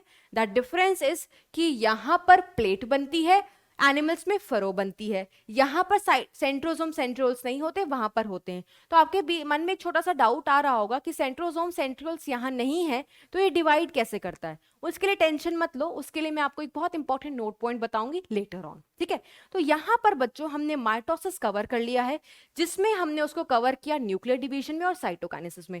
बट क्या मैं ये बोलूं कि जरूरी है कि हर हर कैरियोकाइनेसिस के बाद साइटोकाइनेसिस होगा? तो बच्चों ऐसा बिल्कुल भी जरूरी नहीं है। अगर कैरियोकाइनेसिस हो गई मतलब न्यूक्लियस डिवीजन हो गया, बट साइटोकाइनेसिस नहीं होगा, तो क्या होगा? जैसे फॉर एग्जांपल यहां पर सिर्फ इतना ही डायग्राम तक रुक जाओ, है ना। दैट मींस न्यूक्लियस तो आपको दो दिखाई दे रहे हैं, बट साइटोप्लाज्म का कंटेंट अभी भी एक है। दैट मींस अगर साइटोकाइनेसिस ना हो तो ये सेल क्या बन गई, बाइन्यूक्लिएटेड। फिर से इनका डिवीजन हो, दो न्यूक्लियस फिर से डिवीजन में चले जाए, चार न्यूक्लियस बन जाएंगे, फिर से साइटोप्लाज्म डिवीजन ना हो। दैट मींस कि बार बार सिर्फ कैरियोकाइनेसिस चलती रहे, साइटोकाइनेसिस ना हो, तो it will lead to the formation of multiple nucleus वाला सेल। और मल्टीपल न्यूक्लियस वाले सेल को हम क्या बोलते हैं, मल्टी न्यूक्लिएटेड कंडीशन, जिसको हम बोलते हैं सिंसिशियम, या कभी कभार फंजाई वगैरह में सिनोसिटिक वर्ड का भी इस्तेमाल किया जाता है। कौन से वर्ड का इस्तेमाल किया जाता है, सिनोसिटिक, जिसका भी मतलब होता है मल्टी न्यूक्लिएटेड कंडीशन। ठीक है, so they all are synonyms with respect to each other. तो अपने लेवल पर 11th के लेवल पर आपने यही याद रखना है। तो बहुत सारे ऐसे सेल्स होते हैं, जैसे हम बच्चों नारियल पानी पीना पसंद करते हैं ना, तो वो जो नारियल का पानी है, that is what, that is a liquid endosperm.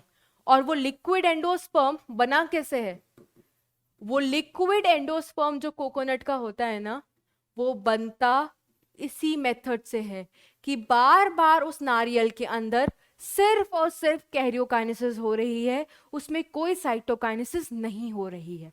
अब याद करो, कभी कभी जब हम नारियल पानी इतना महंगा खरीदते हैं, ये सोच के पानी उसमें बहुत ज्यादा होगा, बट कभी कभार आपको पानी चुल्लू भर मिलता है और उसके अंदर मलाई बहुत ज्यादा मिलती है ना। तो वो मलाई कैसे बनता है, वो मलाई तब बनता है जब हर nuclear division that gets followed by cytokinesis. तो सेल फॉर्मेशन हो जाएगी, सेल वॉल फॉर्मेशन हो जाएगी, तो मलाई बन जाएगी, है ना। बट वो अभी हम नहीं पढ़ेंगे, उसका फर्दर डिटेल आप क्लास 12 में पढ़ोगे। ये तो थोड़ी जानकारी के लिए आपको बता दिया। आपको ये याद रखना है सिर्फ कि अगर साइटोकाइनेसिस नहीं होती है तो मल्टी न्यूक्लिएटेड कंडीशन हो जाएगा, जिसका एक एग्जाम्पल भी हमने यहाँ पर पढ़ लिया, that is liquid endosperm of coconut. That means हमने कर ली है एम फेज खत्म। एम फेज खत्म कर ली है तो क्यों ना उसका सिग्निफिकेंस भी पढ़ ले माइटोसिस का। माइटोसिस का सिग्निफिकेंस क्या होता है बच्चों? माइटोसिस का सिग्निफिकेंस होता है, जैसे हम हमेशा बोलते हैं, रिपेयर एंड रीजनरेशन। पहले भी डिस्कस किया यार कि जो जी नॉट में सेल हैं वैसे तो वो डिवाइड नहीं करते, बट अगर उनकी जरूरत पड़ेगी, कोई सेल खराब हो गया है, डेड हो गया है, इंजर्ड हो गया है, तो वो दोबारा से आ सकते हैं साइकिल में, है ना, दोबारा से आएंगे साइकिल में। और कौन सी ग्रोथ परफॉर्म करेंगे? माइटोसिस, क्योंकि माइटोसिस से कुछ बिगड़ेगा नहीं। क्यों? क्योंकि जो सेल्स बन के आएंगी वो हूबहू अपने पेरेंट सेल से मिलती जुलती होंगी, isn't it? तो उससे किसी का कुछ नहीं बिगड़ेगा। तो सेल जनरली क्या प्रेफर कर लेता है? Mitosis, because it is a equational division, है ना। तो उसको परफॉर्म करके वो हील कर सकता है, वॉर्न आउट मतलब जो खराब सेल्स है उनको हटा सकता है, इंजर्ड सेल्स को रिपेयर हील कर सकता है, ठीक है। इसके अलावा इसका काम होता है ग्रोथ कराना। अब जैसे हम अपनी बात करें, हम बने हैं जाइगोट से, और उस जाइगोट ने किया क्या है बच्चों? उस जाइगोट ने माइटोसिस किया है तो एम्ब्रियो बना है। दैट मीन्स हमारी जो ग्रोथ हुई है इतने मल्टीसेलुलर ऑर्गेनिज्म बनाने के लिए, उसमें भी कौन सा डिवीजन रिस्पॉन्सिबल है? That is also mitosis. तो हमने लिख दिया ग्रोथ। नेक्स्ट है मेंटेनेंस ऑफ सेल साइज। कभी कभार क्या होता है, जब ग्रोथ चलती है तो न्यूक्लियस बहुत बड़ा हो जाता है, साइटोप्लाज्म छोटा रह जाता है। या ये भी हो सकता है बच्चों कि साइटोप्लाज्म बहुत बड़ा हो गया है, न्यूक्लियस बहुत छोटा हो गया है। तो इस रेशियो को मेंटेन करने के लिए भी सेल डिवाइड कर जाता है। और किस पर्पस के थ्रू डिवाइड करता है, मतलब किस फिनोमिना के थ्रू डिवाइड करता है? अगेन माइटोसिस, क्योंकि माइटोसिस से उसका कुछ नहीं बिगड़ेगा, क्योंकि माइटोसिस करके भी जो नए डॉटर सेल आएंगे वो उनके तरीके से ही होंगे, क्योंकि डीएनए कंटेंट और क्रोमोसोम नंबर नहीं बदलता आफ्टर माइटोसिस, ठीक है। तो मेंटेनेंस ऑफ सेल साइज, ठीक है, और you can say maintenance of nucleo cytoplasmic ratio, ठीक है। इसके अलावा हमने क्या पढ़ा था बच्चों? रिप्रोडक्शन। जैसे हमने पढ़ा था ना, शुरू में बताया था मैंने आपको कि माइटोसिस चलती है एसेक्सुअल रिप्रोडक्शन में, इसीलिए एसेक्सुअल रिप्रोडक्शन में जो बच्चे बन करके आते हैं हम उनको बोलते हैं clones. Why? They are identical to themselves as well as their parents. Why? क्योंकि उस रिप्रोडक्शन के दौरान जो प्रोसेस चलता है दैट इज माइटोसिस ओनली, है ना। इसके अलावा हमने ये भी देखा कि इसमें कोई वेरिएशन नहीं मिल रहा। क्यों? क्योंकि नंबर भी सेम आ रहा है, कंटेंट भी सेम आ रहा है। तो अगर चीज को स्टेबल करना है तो स्टेबल में हमें वेरिएशन नहीं चाहिए, है ना। तो माइटोसिस से हमें क्या मिल रही है बच्चों? माइटोसिस से हमें मिलती है जेनेटिक स्टेबिलिटी। क्रोमोसोम नंबर बिल्कुल नहीं बदलता, तो जो चीज नहीं बदल रही है that means that is stable, isn't it. So mitosis हमें क्या प्रोवाइड कर रहा है? Genetic stability. सो ये सारे सिग्निफिकेंस हैं बच्चों माइटोसिस के, है ना। अब मैं आपको एक वीडियो दिखाती हूं जिससे तुम्हारी पूरी की पूरी माइटोसिस समराइज हो जाएगी, है ना। तो आओ फटाफट देख लेते हैं बच्चों, सो दैट आपका और क्लियर हो जाए। चलो स्टार्ट करते हैं। 3 मिनट की वीडियो है, पर उससे पहले मैं थोड़ा सा लाइट को बंद कर लूं तो तुम्हें थोड़ा और बेटर दिखाई दे। यस, स्टार्ट करते हैं। ओके, तो इसमें दिखा रहे हैं कि जो हमारी माइटोसिस होती है बच्चों, वो पर्टिकुलरली ग्रोथ फेज में डिवाइडेड है, जिसमें इंटरफेज को हम बोलते हैं प्रिपरेटरी फेज, फिर mitosis which is a nuclear division, and then that is followed by a cytokinesis that is a cytoplasmic division, ठीक है। अब वी नो दैट कि जब एक सेल, ये देखो एक सेल है, उसका न्यूक्लियर मेम्ब्रेन है, उसका न्यूक्लियर मटेरियल है, और ये सेंट्रियोल 2 हैं, या तुम सेंट्रोसोम कह सकते हो। तो इंटरफेस 3 फेजेस में डिवाइडेड होती है बच्चों, G1, S एंड G2। ये सेल सबसे पहले इंटरफेस में आएगा, एज यू नो इंटरफेस में सबसे पहले G1 में आएगा। तो देखो सेल की साइज इंक्रीज हो रही है ना, क्योंकि ग्रोथ फेज है। अब S में देखो क्या होता है, S में मेनली डीएनए डबल हो गया, देखो 2 दिखा दिया इन्होंने। G2 में क्या होता है बच्चों, ये G2 में दिखा रहे हैं, जबकि S में सेंट्रोसोम सेंट्रियोल का डुप्लीकेशन हो जाता है, ठीक है। अब क्या होगा, अब देखना, अब ये दिखा रहे हैं कि अब सेल जाता है माइटोसिस में। माइटोसिस में जो कैरियोकाइनेसिस होती है दैट इज डिवाइडेड इनटू, एक सेकेंड थोड़ा पीछे चलते हैं, एक सेकेंड, हाँ। तो यहां पर थोड़ा सा पीछे आपको दोबारा से दिखाती हूं, हाँ। G1 में देखो क्या हुआ, सेल की साइज बड़ी हुई। S में देखना ये जो अमाउंट है वो डबल दिखाई देंगे, गौर फरमाना, देखो डबल कर दिया इन्होंने, कंटेंट बढ़ा दिया। इसी के साथ इसमें क्या होता है बच्चों, सेंट्रियोल्स की डुप्लीकेशन होती है। देखो सेंट्रियोल्स की डुप्लीकेशन कहां हो रही है, साइटोप्लाज्म में हो रही है, और ग्रोथ थोड़ा और हो गया क्योंकि G2 is also said to be growth phase, है ना। नेक्स्ट देखो बच्चों क्या हो रहा है, नेक्स्ट में थोड़ा पॉज करती हूं। अब ये यहां पर ये बताएंगे कि माइटोसिस जो न्यूक्लियर डिवीजन है, कैरियोकाइनेसिस है, that is divided into 4 stages, prophase, metaphase, anaphase and telophase, जिसमें से प्रोफेज सबसे बड़ी स्टेज होती है बच्चों, एनाफेज सबसे छोटी होती है। अगर मैं इसका सीक्वेंस लिखूं ना तो प्रोफेज सबसे बड़ा, ठीक है, प्रोफेज के बाद इससे छोटा कौन है, मेटाफेज, मेटाफेज से छोटा कौन है, टेलोफेज, टेलोफेज से छोटा कौन है, एनाफेज। तो एनाफेज इज शॉर्टेस्ट, इस तरीके से याद रखना है बच्चों आपने, और प्रोफेज इज लॉन्गेस्ट, ठीक है, ये सीक्वेंस है। ओके, सबसे ऊपर लॉन्गेस्ट, सबसे नीचे शॉर्टेस्ट। अब दोबारा से चलते हैं। अब देखो, अब ये ले आए एक सेल को कहां पर, प्रोफेज में, ध्यान देना, ठीक है। इन्होंने स्टेज दिखाई, स्टेज के बाद अब ये तुम्हें दिखाएंगे कि सेल प्रोफेज में आ गई है। हाँ, सबसे पहला स्टेज है प्रोफेज। तो प्रोफेज में क्या हो रहा है, यू कैन सी बच्चों, प्रोफेज में हुआ क्या था, पहले क्रोमैटिन के फॉर्म में था, क्रोमैटिन की कंडेंसेशन हो रही है to form what, to form chromosome, ठीक है, ये हमने GIF में भी देखा था। अब क्या हो रहा है देखना, ये देखो क्रोमोसोम्स दिख गए और उनके 2 सिस्टर क्रोमैटिड्स भी दिखाई दे रहे हैं, ठीक है, ये देखो सिस्टर क्रोमैटिड्स। न्यूक्लियर मेम्ब्रेन देखो इन्होंने तोड़ दिया, ठीक है, डिसइंटीग्रेट कर दिया। दोबारा से दिखती, थोड़ा ध्यान देना, ये देखो, ये देखना, ये देखो तोड़ दिया ना, हाँ, डिसइंटीग्रेट कर दिया है। और ये देखो centrosome, they have started radiating microtubules and they are reaching to the opposite poles, ठीक है, पोल्स पर पहुंच चुके हैं, और ये देखो माइक्रोट्यूब्यूल्स जनरेट कर रहे हैं। जो माइक्रोट्यूब्यूल्स क्रोमोसोम की तरफ आ रही है बच्चों, they are said to be spindle fibres, जो इधर की तरफ है वो एस्टर बनाने में हेल्प करती हैं, aster appearance, star like appearance देने में हेल्प करती हैं। क्योंकि ये एनिमल सेल का रेफरेंस है तो आपको 2 जगह पर स्टार लाइक अपीयरेंस दिखाई दे रही है, एक तो देखो यहां पर और दूसरी यहां पर, ठीक है। तो ये सब कुछ अभी हम प्रोफेज के अंदर पढ़ रहे हैं। चलो आगे प्रोसीड करते हैं। अब देखो क्या हुआ क्या, इससे पहले देखो, प्रोफेज के बाद न्यूक्लियर मेम्ब्रेन कंप्लीटली टूट चुकी है, तो हमने पढ़ा था कि न्यूक्लियर मेम्ब्रेन अगर कंप्लीटली टूट जाती है, दैट मींस सेल अपने आप को किस में भेज रही है, मेटाफेज में। और मेटाफेज की खास बात होती है कि सेल बीचों बीच आ जाए, तो देखो क्या होगा, सी, ये देखो सारे के सारे क्रोमोसोम्स चाहे जितने भी हो, ये सारे के सारे एक इक्वेटोरियल प्लेट पर आकर के अरेंज हो जाते हैं, कितनी, एक। और ये देखो स्पिंडल फाइबर्स अब पूरी तरीके से सेंट्रोमियर के अराउंड तुम्हें दिखाई दे रही होंगी, क्यों, क्योंकि सेंट्रोमियर के अराउंड ही वो डिस्क शेप स्ट्रक्चर होता है। नेक्स्ट देखो, ये हो गया तुम्हारा मेटाफेज। ये देखो ये जो चमक रहा है ना बच्चों, ये जो चमक रहा है, ये चमकना क्यों है, ये देखो चमक रहा है ना, क्यों, क्योंकि वो कानेटोकोर से स्पिंडल फाइबर आकर के जुड़ चुके हैं, ठीक है, ये सब कुछ मेटाफेज में। अब हमारा एनाफेज शुरू होगा। अब ये देखो सेंट्रोमियर है, डिवाइड करके स्प्लिट हो जाएगा, देख लो, ये देखो स्प्लिट हो गया। स्प्लिटिंग के बाद स्पिंडल फाइबर ने उनको खींचना शुरू कर दिया, ठीक है, टुवर्ड्स ऑपोजिट पोल। अब टेलोफेज में उनको खींच करके कहां ले गया, टुवर्ड्स देयर रिस्पेक्टिव पोल्स, खींच ले गया।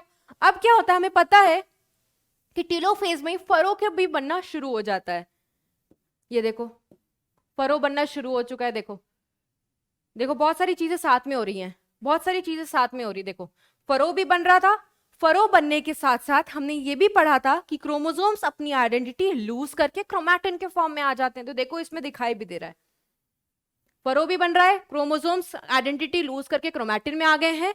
और बच्चों न्यूक्लियर मेम्ब्रेन जो गायब हुई थी वो रीअपियर होने लगी है, और न्यूक्लियर मेम्ब्रेन आ चुकी है, that means nucleolus, ER, Golgi सब कुछ आ चुका होगा, है ना।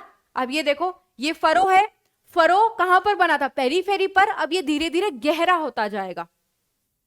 ये देखो साइटोकाइनेसिस में, ये देखो फरो गहरा हुआ कंप्लीटली डिवाइड करके ये क्या बना दिया, ये बना दिया 2 डॉटर सेल ऑफ एनिमल्स। मैं बोल रही हूँ एनिमल्स, क्योंकि ये जो पिक्चराइजेशन है that is with respect to animal cells. अब तुम देख सकते हो ये अपना सेल बन करके आ गया, ये अपना सेल बन करके आ गया, इसके पास अपना न्यूक्लियस है, अपना न्यूक्लियर मेम्ब्रेन है, अपना सेंट्रोजोम है, अपना साइटोप्लाज्म है, इसके पास भी अपना न्यूक्लियस है, अपना सेंट्रोजोम है, अपना साइटोप्लाज्म है। ये देखो, so this are the two daughter cells. ठीक है, तो ओवरव्यू में देखो ये तुम्हें समरी देंगे G1 SG2 में क्या क्या हो रहा है। ये तुम्हें G1 में इंटरफेस में सेल तुम्हें ऐसे दिखाई देगी, जब अपने आप को प्रिपेयर कर लेगी तो देखना कैसे दिखाई देगी। ये देखो, ये तुम्हारा हमने यही पढ़ा था ना, ये देखो सब आ जाएगा तो एक साथ पॉज कर दूंगी। ये देखो G1 में मतलब इंटरफेस में इसका रूप ऐसा है, एक ही सेंट्रोजोम है, बट आफ्टर इंटरफेस तुम्हें दो सेंट्रोजोम दिखाई दे रहे हैं। ये प्रोफेज है, प्रोफेज में सेंट्रोजोम पहुंच जाते हैं पोल्स पर, ये तुम्हारा क्रोमोसोम्स है, विजिबल हो जाता है, दो सिस्टर क्रोमैटिड्स दिखाई देने लगती हैं, जितने भी क्रोमोसोम्स होंगे वो बीचों बीच आ जाते हैं, दैट इज मेटाफेज। फिर सेपरेशन हो जाती है, दैट मीन्स एनाफेज। फिर अपने पोल्स पर पहुंच करके अपनी आइडेंटिटी लूज कर देते हैं, तो दिस इज टेलोफेज। और साइटोकाइनेसिस में ये डिवाइड कर जाएंगे। ये देखो डिवीजन भी दिखाएगा, ये तो सिर्फ अभी न्यूक्लियर डिवीजन है। ये आ गया तुम्हारा साइटोकाइनेसिस, जिसमें you are getting 2 daughter cell. ठीक है, अब ये डॉटर सेल है, ये दोबारा से देखो G1 में भी आ सकती है, इसके मूड के ऊपर है। अगर उसको दोबारा से डिवाइड करना है, नहीं तो it will exit and it will enter into a G0, that is a inactive stage. ठीक है बच्चों, तो ये हमारी कहानी है किसकी, माइटोसिस की, जिसका हमने सिग्निफिकेंस भी पढ़ लिया है। इसके बाद यार हम बहुत इंपॉर्टेंट एक चीज पढ़ेंगे, कुछ पढ़ेंगे नोट पॉइंट्स। ठीक है, तो लाइट अब टर्न ऑन करते हैं बच्चों। ठीक है, तो चलो आओ पढ़ते हैं कुछ important note points. Note point में सबसे पहले जो मैं आपको ये बताऊंगी कि सेल डिसीजन कब लेता है डिवाइड करने के लिए। तो डिसीजन ऑफ सेल साइकिल, हमने बहुत बार आपको मतलब बताया है, सेल साइकिल का जो डिसीजन है दैट अकर्स इन G1। अगर सेल को डिवाइड करना है या नहीं, ये डिसीजन लेता है वो G1 में। इसके बाद जो इंपॉर्टेंट चीज है regulation of cell cycle. But regulation पढ़ने से पहले कुछ हम पढ़ेंगे इंपॉर्टेंट फॉर्मूलाज।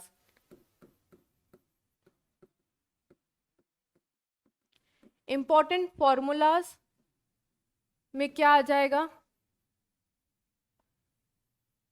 सबसे पहले अगर आपसे क्वेश्चन पूछा जाए number of mitotic division, number of mitotic division to form n number of cells। तो अगर आपसे पूछा जाए बच्चों कि आपको n number of cells बनाने के लिए कितनी माइटोटिक डिवीजन लगती है, तो आप क्या मार्क करोगे, आप फॉर्मूला लगाओगे n-1।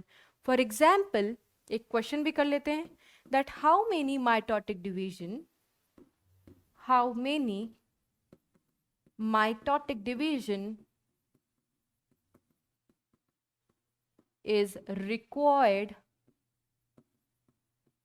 to form 50 cells। तो यहां पर n क्या दिया हुआ है बच्चों, 50, तो तुम 50 -1 कर दो तो आंसर कितना आ जाएगा, 49 डिवीजन। ठीक है, तो बहुत सारे बच्चे ऐसे सोच रहे हैं मैं -1 क्यों करते हैं, या छोटा सा अगर अमीबा भी बनाए हम, ये अमीबा भी डिवाइड करके 2 डॉटर अमीबा बना लेता है, दैट मीन्स 2 सेल्स बनी, बट 2 सेल्स के लिए डिवीजन तो एक ही लगा ना, तो डिवीजन हमेशा एक कम ही लगता है ना। तो ऑब्वियसली तुम हर बार बना के नहीं देख सकते, 50 सेल बनानी तो बैठ गए बनाने के लिए डिवीजन काउंट करने के लिए, नहीं ना, we have to study smartly. तो we will use the formula, that formula is n-1। ठीक है, तो ये हो गया हमारा एक फॉर्मूला। दूसरा फॉर्मूला जो है बच्चों जनरेशन निकालने का है, that is number of generation, ये माइटोटिक जनरेशन की बात कर रही हूं बच्चों, number of mitotic generations to form x number of cells, to form x number of cells. इसका जो फॉर्मूला होता है बच्चों that is 2 to the power n is equals to x। तो x यहाँ पर क्या है, x है यहाँ पर सेल, और n यहाँ पर क्या है, n यहाँ पर है number of generation, number of generation. अब तुम सोच रहे होगे कि मैम कुछ समझ में नहीं आया, इन दोनों फॉर्मूलाज में डिफरेंस क्या है, तो इसके लिए थोड़ा समझ लेते हैं। जैसे अगर मैं आपको क्वेश्चन बोलूं कि how many generations are required, how many generations भी कह लो, as well as how many divisions are required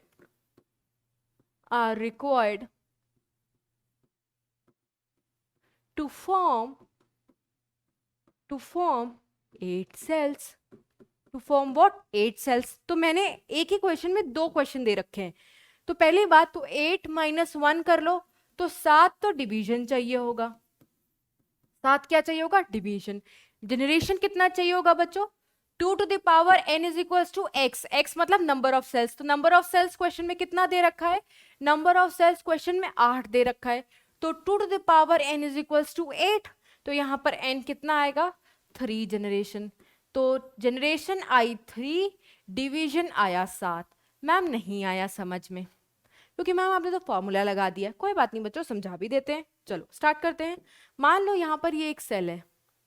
mitosis generally हम न्यूक्लियर डिवीजन को बोलते हैं। माइटोसिस को किसी किसी किताबों में सिर्फ न्यूक्लियर डिवीजन ही लिखा हुआ है। क्यों, क्योंकि अभी हमने पढ़ा था ना कि cytokinesis not a compulsory feature है ना, तो क्यों ना एक न्यूक्लियस ही हम बना ले इसका। चलो कराते हैं माइटोसिस। तो ये जब माइटोसिस में जाएगा तो ये बना लेगा 2 न्यूक्लियस। अब ये 2 न्यूक्लियस इकट्ठे माइटोसिस में जाएं तो ये भी बना लेगा 2, ये भी बना लेगा 2, है ना।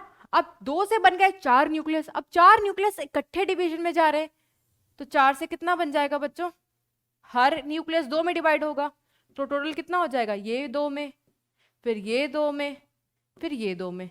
तो आप देखो 8 सेल्स बनके तैयार है ना, 8 न्यूक्लियस बनके तैयार है।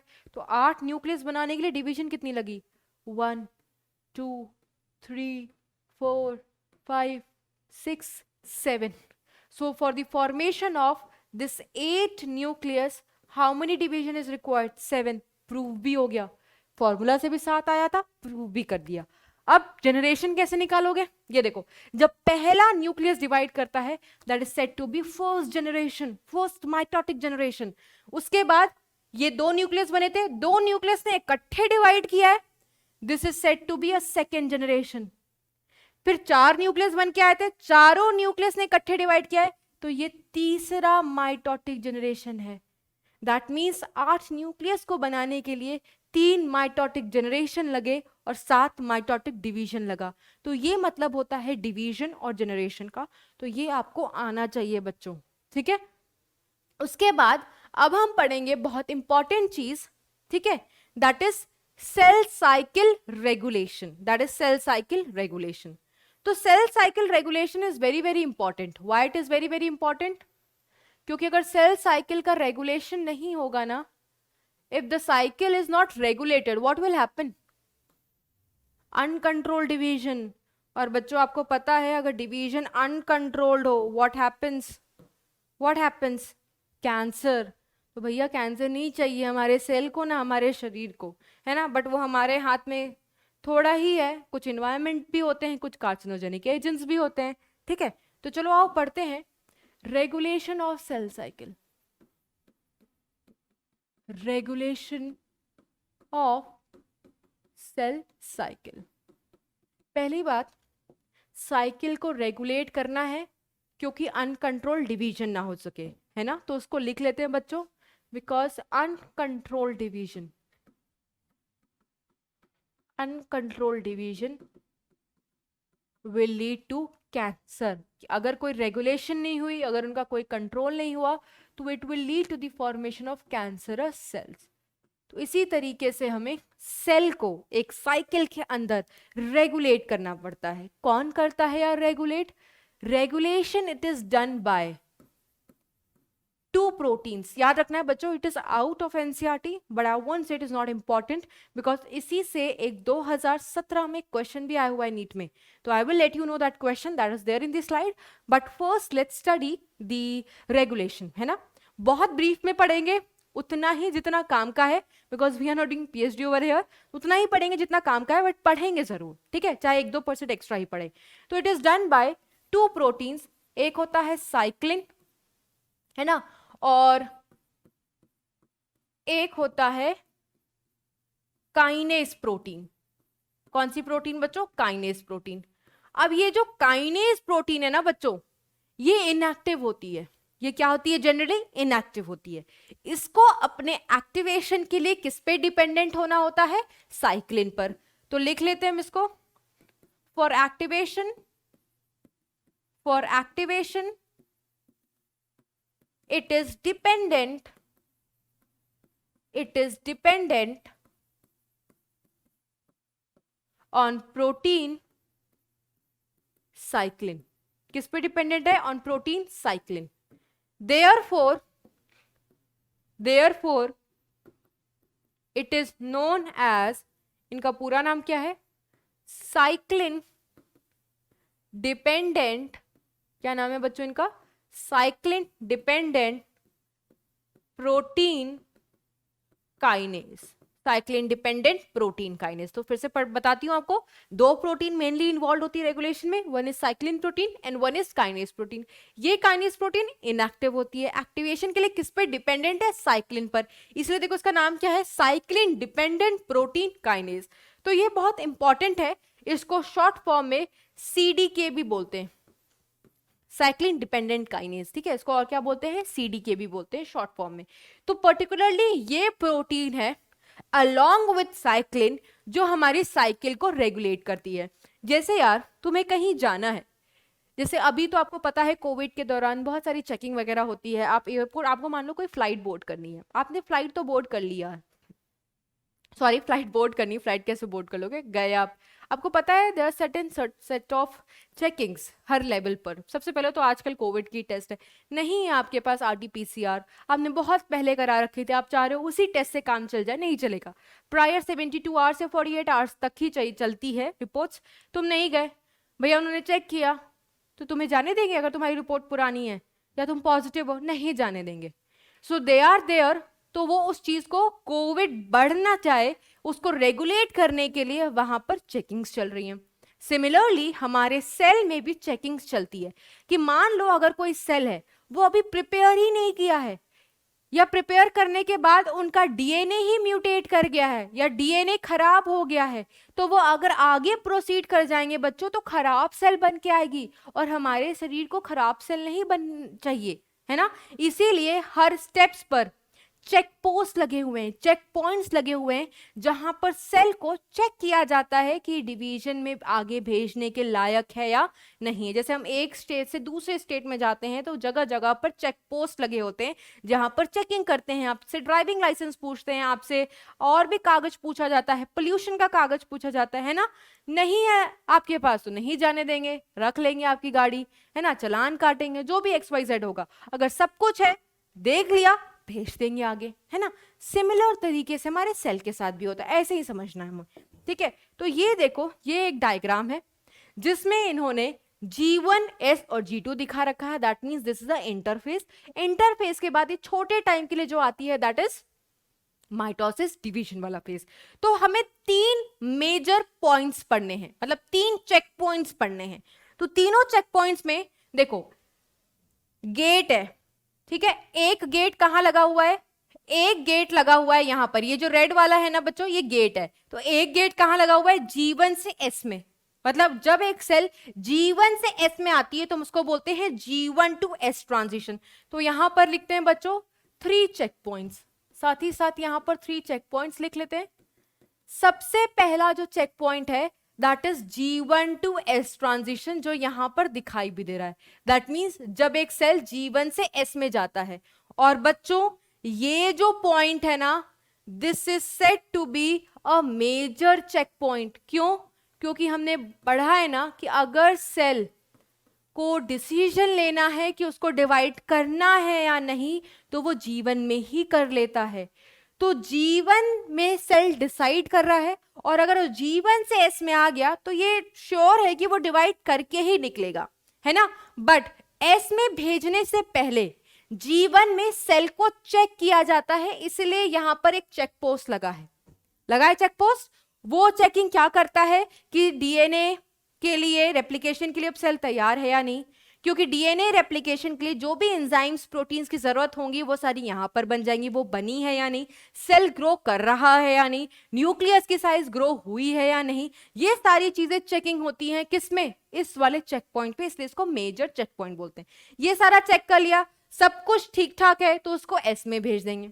एस के बाद उसको कहां भेज देते हैं, नॉर्मल G1 से आया एस में, G1 से आया एस में, चेकिंग बिल्कुल ठीक थी, ठीक है। किसने चेक किया, इस वाले चेक पोस्ट ने, इसलिए इसको हम मेजर चेक पॉइंट बोलते हैं। और इसको कंट्रोल कौन करता है बच्चों, हमने अभी पढ़ा था कि जो सेल साइकिल होते हैं उनको रेगुलेट दो प्रोटीन्स करते हैं, कौन कौन से, साइक्लिन और काइनेज। तो यहां पर जो इनको रेगुलेट करता है बच्चों, that is G1 cyclin as well as kinase, और उस काइनेज को हम क्या बोलते हैं, CDK। Why, because that is dependent on cyclin for its activation. इन्होंने चेक किया, ठीक ठाक निकला, सेल को भेज दिया एस में। एस में भेजने के बाद इन्होंने उस सेल को कहां भेज दिया, G2 में। अब G2 में मतलब G2 खत्म तो इंटरफेस खत्म। अब G2 से जब वो M में जाता है तो देखो यहां पर भी एक लाल कलर का चेक पोस्ट है, बैरियर है। क्यों, क्योंकि इंटरफेस में उसको सब कुछ तैयार कर लेना चाहिए, M फेज में उसको सिर्फ डिवाइड करना है। तो सेल को फिर से वहां पर चेक किया जाता है। जो दूसरा चेक पॉइंट है वो कब है, जब सेल G2 से M में जाता है, G2 से M ट्रांजिशन में, है ना। इसको देखो यहां पर एक और चीज, इसको हम MPF भी बोलते हैं। MPF का मतलब maturation promoting factor. Just a second, maturation सब समझाएंगे, वेट करो। मैच्योरेशन प्रमोटिंग फैक्टर, ठीक है। कैसे समझेंगे इसको, G1 से आया S में, S से गया G2 में, G2 से अब जा रहा है M में, तो M में इसको डिवाइड करना है। तो फिर से सेल को चेक किया जाएगा, भैया ये डिवीजन के लायक है या नहीं। सब कुछ को प्रिपेयर करके आया है, ट्यूबुलिन बना लिया, सेंट्रियोल को डबल कर लिया, डीएनए को डबल कर लिया, everything has been prepared. Division से पहले तो वो चीजें चेक होंगी। तो यहाँ पर देखो लिखा हुआ है कि सेल साइज देखेंगे। अगर डीएनए डैमेज हो गया है बच्चों, डीएनए डैमेज हो गया तो डीएनए को रिपेयर भी किया जा सकता है। डीएनए रेप्लिकेशन हो गया है नहीं, क्योंकि इस एस फेज इससे पहले ही था, तो वो सारी चीजें चेक होती हैं। जब ये सारा कुछ हो जाता है तो सेल को कहाँ भेज देते हैं, इसको भेज दिया जाएगा किस फेज में, एम फेज में। अब एम फेज में आपको पता है प्रोफेज आएगा, मेटाफेज आएगा, एनाफेज आएगा, टेलोफेज आएगा। तो मेटाफेज और एनाफेज के बीच में दोबारा से सेल को चेक किया जाता है, ठीक है। और इसको हम क्या बोलते हैं, मेटाफेज से anaphase transition. This is your third check point. देखो थर्ड बैरियर लगा हुआ है, तो मैं इसको ऐसे लिख सकती हूँ ना, एक सेकेंड, इसको मैं ऐसे लिख सकती हूँ ना, जो तीसरा चेक पॉइंट है वो है मेटाफेज से, ध्यान से सुनना बच्चों, ये सबसे इंपॉर्टेंट है with respect to the PYQ, anaphase transition, ठीक है। या हम इसको APC भी बोलते हैं। What is this, anaphase promoting complex. Anaphase promoting complex, इसमें क्या चेक किया जाता है, जब एक सेल मेटाफेज से एनाफेज में जाता है बच्चों, तो हमें पता है कि मेटाफेज में वो स्पिंडल फाइबर्स लग चुके हैं, तो सेल चेक करता है, क्योंकि एनाफेज में उसी स्पिंडल फाइबर का इस्तेमाल करके हम क्रोमोसोम को सेपरेट करेंगे। तो सेल चेक करता है कि क्या ये प्रोटीन, ये एक प्रोटीन है, this is what, this is a protein, और इस प्रोटीन का काम है एनाफेज में, क्योंकि यही प्रोटीन स्पिंडल फाइबर के थ्रू क्रोमोसोम के सेग्रीगेशन में इन्वॉल्व है, क्रोमोसोम के सेपरेशन में इन्वॉल्व है। तो इस ट्रांजिशन के दौरान ये चेक किया जाएगा कि वो सारी चीजें जो एनाफेज के दौरान चाहिए वो बन चुकी हैं या नहीं, तभी उसको आगे जाने का मौका मिलेगा, अदरवाइज नॉट। अगर क्योंकि ये if this APC is not formed, what will happen बच्चों, if this APC is not formed, anaphase promoting complex is not form, which is responsible दो क्रोमोसोम को सेपरेट करने के लिए, तो chromosome will not segregate. Segregation का मतलब separation से है, सेग्रीगेशन का मतलब सेपरेशन से है। And this was the question which was asked in the year 2017। तो जो बच्चे हैं ये सोच रहे हैं एक्स्ट्रा पढ़ रहे हैं, बच्चा एक्स्ट्रा इसलिए पढ़ रहे हैं क्योंकि आते हैं क्वेश्चंस और नीट में आए हुए क्वेश्चंस है। ठीक है, क्या क्वेश्चन था वो तो हम पता कर लेंगे क्योंकि वो क्वेश्चन है मेरे स्लाइड में, तो उसकी टेंशन मत लो। तो आओ फटाफट सेल साइकिल को दोबारा से रिवाइज करते हैं। रेगुलेशन को, रेगुलेशन क्यों करना चाहिए? क्योंकि अनकंट्रोल्ड होगा, रेगुलेशन नहीं होगी तो कैंसरस सेल्स बन सकते हैं। रेगुलेशन करने के लिए दो प्रोटीन्स चाहिए, एक साइक्लिन चाहिए, एक काइनेज चाहिए। क्योंकि काइनेज साइक्लिन पे डिपेंडेंट है इसलिए इसको साइक्लिन डिपेंडेंट प्रोटीन काइनेज बोलते हैं। सबसे पहला दरवाजा कहां पर लगा हुआ है? G1 से S के बीच में, उसको बोलते हैं मेजर। कौन बोलता कंट्रोल करता है? G1 cyclin and CDK। दूसरा दरवाजा लगा होता है बच्चों कहां पर? जब सेल G2 से M में जाती है, इसको हम बोलते हैं माइनर चेक पॉइंट। कैसा चेक पॉइंट बोलते हैं? माइनर चेक पॉइंट, क्योंकि G1 से तो आ ही चुका है ना, अभी M में जाएगा तो डिवाइड करके ही निकलेगा। और इसको कौन कंट्रोल करता है? इसको कंट्रोल करता है M साइक्लिन। M का मतलब यहाँ किससे है? क्योंकि अभी हमने माइटोसिस कवर किया था तो माइटोटिक साइक्लिन से है, अलोंग विथ हमारा काइनेज तो होगा ही, दैट इज CDK। ठीक है, जो तीसरा होता है, तीसरा हमने यहां पर लिखा हुआ है, वो मेटाफेज और एनाफेज के बीच में होता है। और वो क्या चीज देखता है कि क्रोमोसोम्स की अटैचमेंट स्पिंडल से हो रखी है या नहीं, क्योंकि यही फिर उनके सेपरेशन में हेल्प करते हैं during anaphase. So this was all about the how the cell cycle is regulated. इन चेक पॉइंट्स को रिस्ट्रिक्शन पॉइंट्स भी बोलते हैं। तो हमने कितने रिस्ट्रिक्शन पॉइंट पढ़े बच्चों?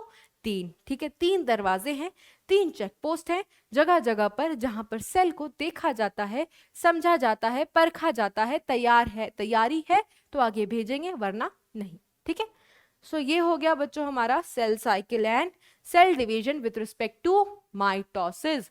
अब हम कर लेते हैं कुछ क्वेश्चंस फटाफट। ठीक है, जैसे ये हमारी एनसीईआरटी की ही लाइंस हैं। तो cytokinesis plant cell differ from animal cells as the former. देखो बच्चे ना स्टेटमेंट नहीं समझ पाते हैं फॉर्मर और लेटर में। फॉर्मर का मतलब होता है बच्चों जो पहले, मतलब तुम्हें प्लांट सेल के रिस्पेक्ट में जवाब देना है, एनिमल सेल के रिस्पेक्ट में जवाब दे करके मत बैठ जाना। प्लांट सेल पहले है ना, तो फॉर्मर का मतलब इससे। तो प्लांट में फरो फॉर्मेशन होती है? नहीं बच्चों, प्लांट में क्या होती है? प्लेट फॉर्मेशन होती है। Starts at periphery? पेरीफेरी नहीं, प्लेट बनता है ना, प्लेट कहां पर बनता है? सेंटर पर बनता है। Occurs by formation of cell plate, ये बिल्कुल सही है। Occurs before karyokinesis? बिफोर मतलब कैरियोकाइनेसिस खत्म नहीं हुई है, तो ये तो हम बोलते हैं विद रिस्पेक्ट टू, जैसे हम बोलते हैं ना कि टीलोफेज में फरो बनना शुरू हो जाती है, बट खत्म तो नहीं होती ना यार। ठीक है, तो प्लांट सेल्स में हम इसमें मार्क करेंगे सेल प्लेट बनती है कैरियोकाइनेसिस होने के बाद। Okay, between two nucleus. अच्छा एक और चीज थोड़ा सुन लो, और डिफरेंस सुन लो। और डिफरेंस ये होता है, ये देखो, ये देखो, और डिफरेंस सुन लो। ये मान लो एनिमल सेल है और ये हमारा प्लांट सेल है। ये हमारा क्या है? प्लांट सेल है। एक एक करके डिफरेंस लिखते हैं। पहला डिफरेंस बच्चों, आपको पता है यहां पर सेंट्रोसोम और सेंट्रियोल्स होते हैं, है ना? तो यहाँ पर सेंट्रोसोम और सेंट्रियोल्स होते हैं। तो सेंट्रोसोम और सेंट्रियोल्स क्या यहाँ पर बनाते हैं? माइक्रोट्यूब्यूल्स बनाते हैं। तो ये जो माइक्रोट्यूब्यूल्स अपने पोल्स की तरफ बनाते हैं, तो इसकी वजह से तुम्हें एस्टर अपीयरेंस दिखाई देती है ना? और जो स्पिंडल मतलब जो क्रोमोसोम्स की तरफ बनाते हैं उनको हम क्या बोलते हैं? Spindle fibres. क्योंकि ये स्पिंडल फाइबर्स सेंट्रियोल बनाता है, ऐसे स्पिंडल को बच्चों सेंट्रिक स्पिंडल बोलते हैं। क्या बोलते हैं? Centric spindle. ठीक है, तो यहां पर तुम्हें एस्टर्स देखने को मिले, इस वाले पोल पे भी, इस वाले पोल पे भी। ये भी क्या है? ये भी तो तुम्हारा एस्टर ही है। तो कितने एस्टर देखने को मिल रहे हैं? 2, दोनों तरफ। तो ऐसे को हम बोलते हैं एम्फीएस्ट्रल। क्या बोलते हैं बच्चों? एम्फीएस्ट्रल। ठीक है, एम्फी का मतलब होता है बोथ। क्या मतलब होता है बच्चों? Both, because you can see asters at both the poles. यहां पर क्या हो रहा है? प्लांट में सेंट्रोसोम सेंट्रियोल नहीं होते हैं, यहां पर पोल्स की तरफ पोलर कैप्स प्रेजेंट होते हैं। क्या होते हैं? पोलर कैप्स, या जिनको हम MTOC भी बोलते हैं। MTOC का मतलब क्या होता है बच्चों? Microtubule organising complex. तो जो बच्चे अपने मन में डाउट रख रहे थे वो डाउट ना रखें, इनके पास सेंट्रोसोम सेंट्रियोल्स नहीं है तो दैट डजंट मीन इनका डिवीजन नहीं होगा, डिवीजन तो होगा ही। और इसका मतलब ये भी नहीं है कि इनमें स्पिंडल फाइबर्स नहीं बनेंगे, स्पिंडल फाइबर्स भी बनेंगे, बट ये स्पिंडल फाइबर्स सेंट्रोसोम नहीं बनाते। यहाँ पर कौन बनाता है? पोलर कैप्स, क्योंकि पोलर कैप्स क्या है? माइक्रोट्यूब्यूल ही तो है, यही माइक्रोट्यूब्यूल जनरेट करेगा। और हमें पता तो है कि जो स्पिंडल फाइबर्स बने होते हैं वो भी तो माइक्रोट्यूब्यूल के ही बने होते हैं। तो देखो बच्चों, यहाँ पे भी स्पिंडल फाइबर्स निकल रहे हैं, बट क्या ये स्पिंडल फाइबर सेंट्रियोल बना रहा है? ना जी ना। ठीक है, तो हम इसको क्या बोलेंगे? Eccentric spindle. क्या बोलेंगे बच्चों? Eccentric spindle. ए वर्ड लग गया, दैट मीन्स यहाँ पर centric spindle is absent. Why? Because centrioles यहाँ पर है ही नहीं, तो स्पिंडल फाइबर कैसे बनाएंगे? तो यहाँ पर स्पिंडल फाइबर्स बनते जरूर हैं, बट वो सेंट्रियोल्स नहीं बनाते। That is formed by microtubule organising complex. ठीक है, ये एक डिफरेंस हुआ। दूसरा डिफरेंस है, यहाँ पर तुम्हें एस्टर्स नहीं दिखेंगे। क्यों नहीं दिखेंगे बच्चों एस्टर्स? क्योंकि यहाँ पर सेंट्रोसोम ही नहीं है। तो देखो, स्टार लाइक अपीयरेंस भी नहीं दिखाई दे रही। तो जब एस्टर्स नहीं दिखाई देते हैं तो ऐसे को हम क्या बोलते हैं? एनास्ट्रल। तो you can write esters absent, where you can write esters present यहाँ पर। ठीक है, तो ये कुछ डिफरेंसेस हैं जो आपको याद होनी चाहिए। एक तो हमने फरो और प्लेट का देखा ही था, apart from that there are certain differences इनके जैसे भी। ठीक है, अब नेक्स्ट चलते हैं बच्चों नेक्स्ट क्वेश्चन की तरफ कि which phase of the interphase is the most important point, जहां पर regulation of cell cycle during which most cell decide whether the cell will start a new cycle और will enter into G naught phase. ये आज ही मैंने आपको note point में भी लिखवा दिया है। पिछले लेक्चर में भी हमने डिस्कस किया था कि जो भी डिसीजन होता है that occurs in G1 phase. ठीक है, नेक्स्ट चलते हैं बच्चों। A higher plants differ from animals in having. ठीक है, प्लांट्स के रिस्पेक्ट में करना है। ठीक है, spindle microtubule, anastral mitosis, kinetochores, disappearance of nucleolus during prophase. तो सबसे पहली बात तो अभी हमने पढ़ा था, डिफर कर रहा है, मतलब जो एनिमल्स के पास नहीं मिलता। देखो, स्पिंडल माइक्रोट्यूब्यूल्स तो एनिमल के पास भी मिलते हैं, इसमें डिफरेंस क्या है? काइनेटोकोर्स भी एनिमल्स के पास में मिलते हैं, इसमें भी डिफरेंस क्या है? Disappearance of nucleolus during prophase, ये भी दोनों में चलता होगा। एस्टर्स डिफरेंस देखो, मैंने आपको पहले ही बता दिया कि प्लांट्स में एनास्ट्रल होती है, वेयरएज एनिमल्स में एम्फिएस्ट्रल होती है। क्या होती है? एम्फिएस्ट्रल। ठीक है, नेक्स्ट चलते हैं। Which of the following phases are the longest and the shortest in mitosis? तो ये भी हमने डिस्कस किया था। लॉन्गेस्ट कौन होता है बच्चों? प्रोफेज। और शॉर्टेस्ट कौन होता है बच्चों? एनाफेज। तो ये याद रखना है आपको, पूरा सीक्वेंस भी हमने लिखा हुआ है। Which of the following options gives the correct sequence of the events during mitosis? और बच्चों ये PYQ है जो नीट 2017 में पूछा हुआ है। तो सबसे पहले कंडेंसेशन होगी, उसके बाद न्यूक्लियर मेम्ब्रेन डिसअसेंबली होगी, फिर क्रॉसिंग ओवर होगा, फिर सेग्रीगेशन होगा। पहली बात तो क्रॉसिंग ओवर यहाँ पर होती ही नहीं है, ये ऑप्शन ही गलत हो गया। क्रॉसिंग ओवर मियोसिस में होगी। ठीक है, नेक्स्ट पढ़ो। कंडेंसेशन होगा, न्यूक्लियर मेम्ब्रेन डिसअसेंबली होगी, अरेंजमेंट होगा इक्वेटर पर, सेंट्रोमियर का डिवीजन होगा, क्रोमैटिड्स का सेग्रीगेशन होगा, फिर टेलोफेज आएगा। भाई मेरे हिसाब से तो अभी तक हमें जो सही आंसर मिला है वो बी है। सी और डी देख लेते हैं गलत क्यों है। कंडेंसेशन होगी, क्रॉसिंग ओवर नहीं होगी यार, ये गलत हो गया ऑप्शन। कंडेंसेशन होगी, कंडेंसेशन के बाद अरेंजमेंट होगा, अरेंजमेंट के बाद सेंट्रोमियर डिस्ट्रीब्यूशन होगा। इन्होंने देखो, इसमें और इसमें सारा का सारा सेम है, बट ये ज्यादा बेहतर ऑप्शन है। क्यों? क्योंकि यहां पर ये भी पॉइंट मेंशन्ड है। ठीक है, तो जो मोर करेक्ट है that is option number D. ठीक है, ओके, आगे चलते हैं नेक्स्ट क्वेश्चन पर। हाँ देखो, यही क्वेश्चन के बारे में बात कर रहे थे। Anaphase promoting complex is a protein degradation machinery necessary for proper mitosis of animal cells. हमने डिस्कस किया था ना कि ये कॉम्प्लेक्स एक प्रोटीन डिग्रेडेशन मशीनरी है जो इंपॉर्टेंट है किस चीज के लिए? एनाफेज के दौरान क्रोमोसोम्स को सेपरेट करने के लिए। बाय डिफॉल्ट अगर ये खराब हो गए या नहीं बने तो क्या हो सकता है? Chromosomes will not condense, condensation में इनका कोई इन्वॉल्वमेंट नहीं है। क्रोमोसोम्स विल बी फ्रेगमेंटेड, टूट जाएंगे, ऐसा भी नहीं होगा। Chromosomes will not segregate, yes this is the answer. ये है हमारे मन मुताबिक आंसर जो हमने डिस्कस भी किया था, और ये आता है एक one of the check points में, ठीक है।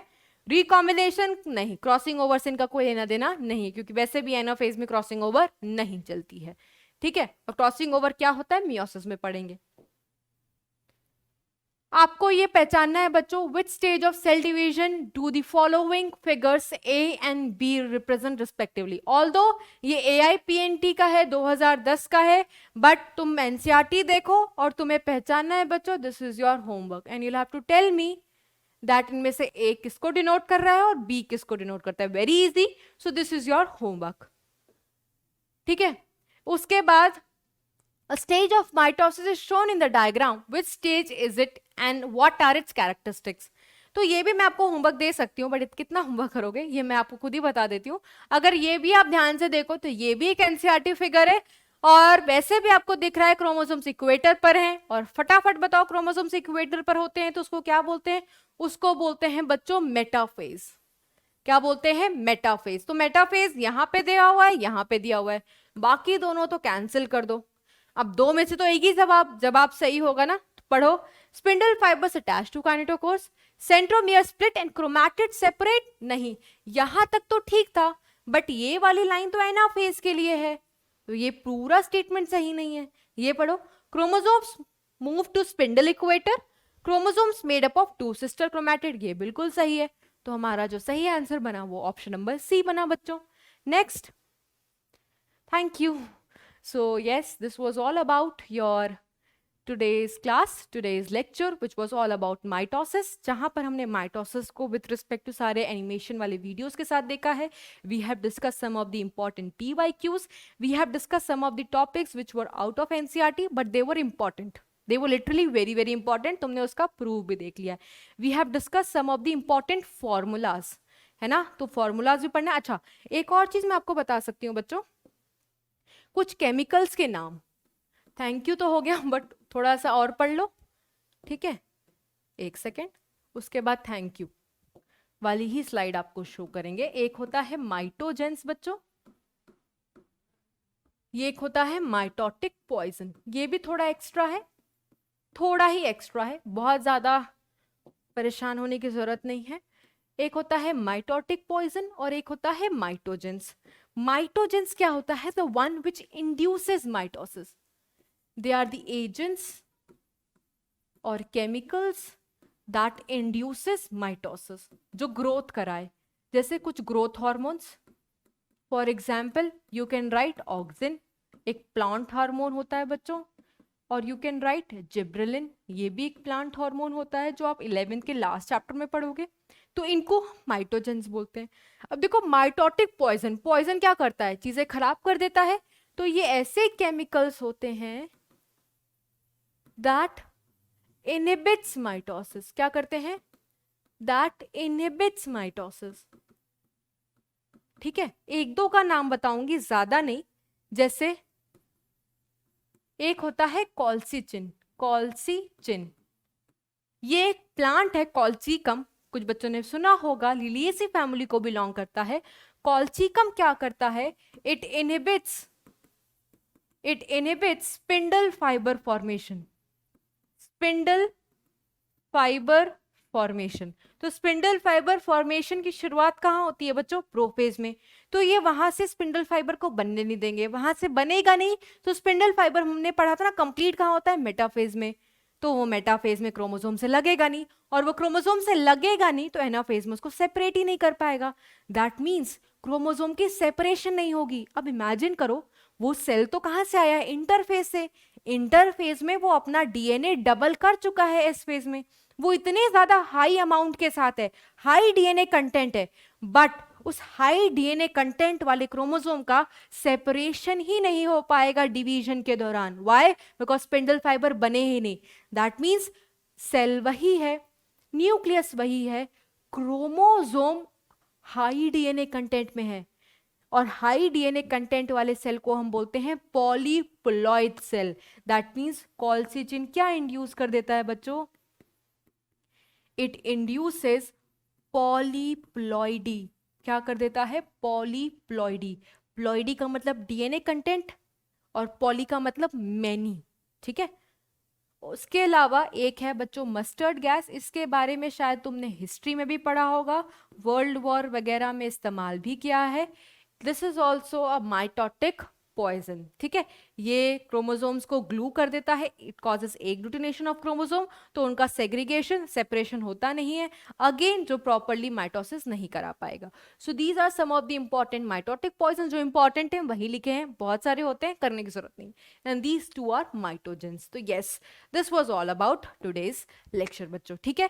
जो होमवर्क दिया है उसको रिप्लाई करना है, आइडेंटिफाई करना है, I will see to that, and मिलेंगे हम नेक्स्ट लेक्चर में। बट बच्चों रिविजन करके आना, क्योंकि अब हम जो पढ़ेंगे वो हम पढ़ेंगे मियोसिस और माइटोसिस, और मियोसिस को थोड़ा कंपेयर करके पढ़ोगे तो पढ़ना इजी हो जाएगा, है ना। और जैसे इसमें हमने कुछ वीडियोस का इस्तेमाल किया था, नेक्स्ट लेक्चर में वीडियोस का इस्तेमाल करेंगे, थोड़ा सा बेटर हो जाता है, ठीक है। तो रिवाइज करके आना, मिलते हैं नेक्स्ट लेक्चर में, तब तक के लिए bye bye and take care.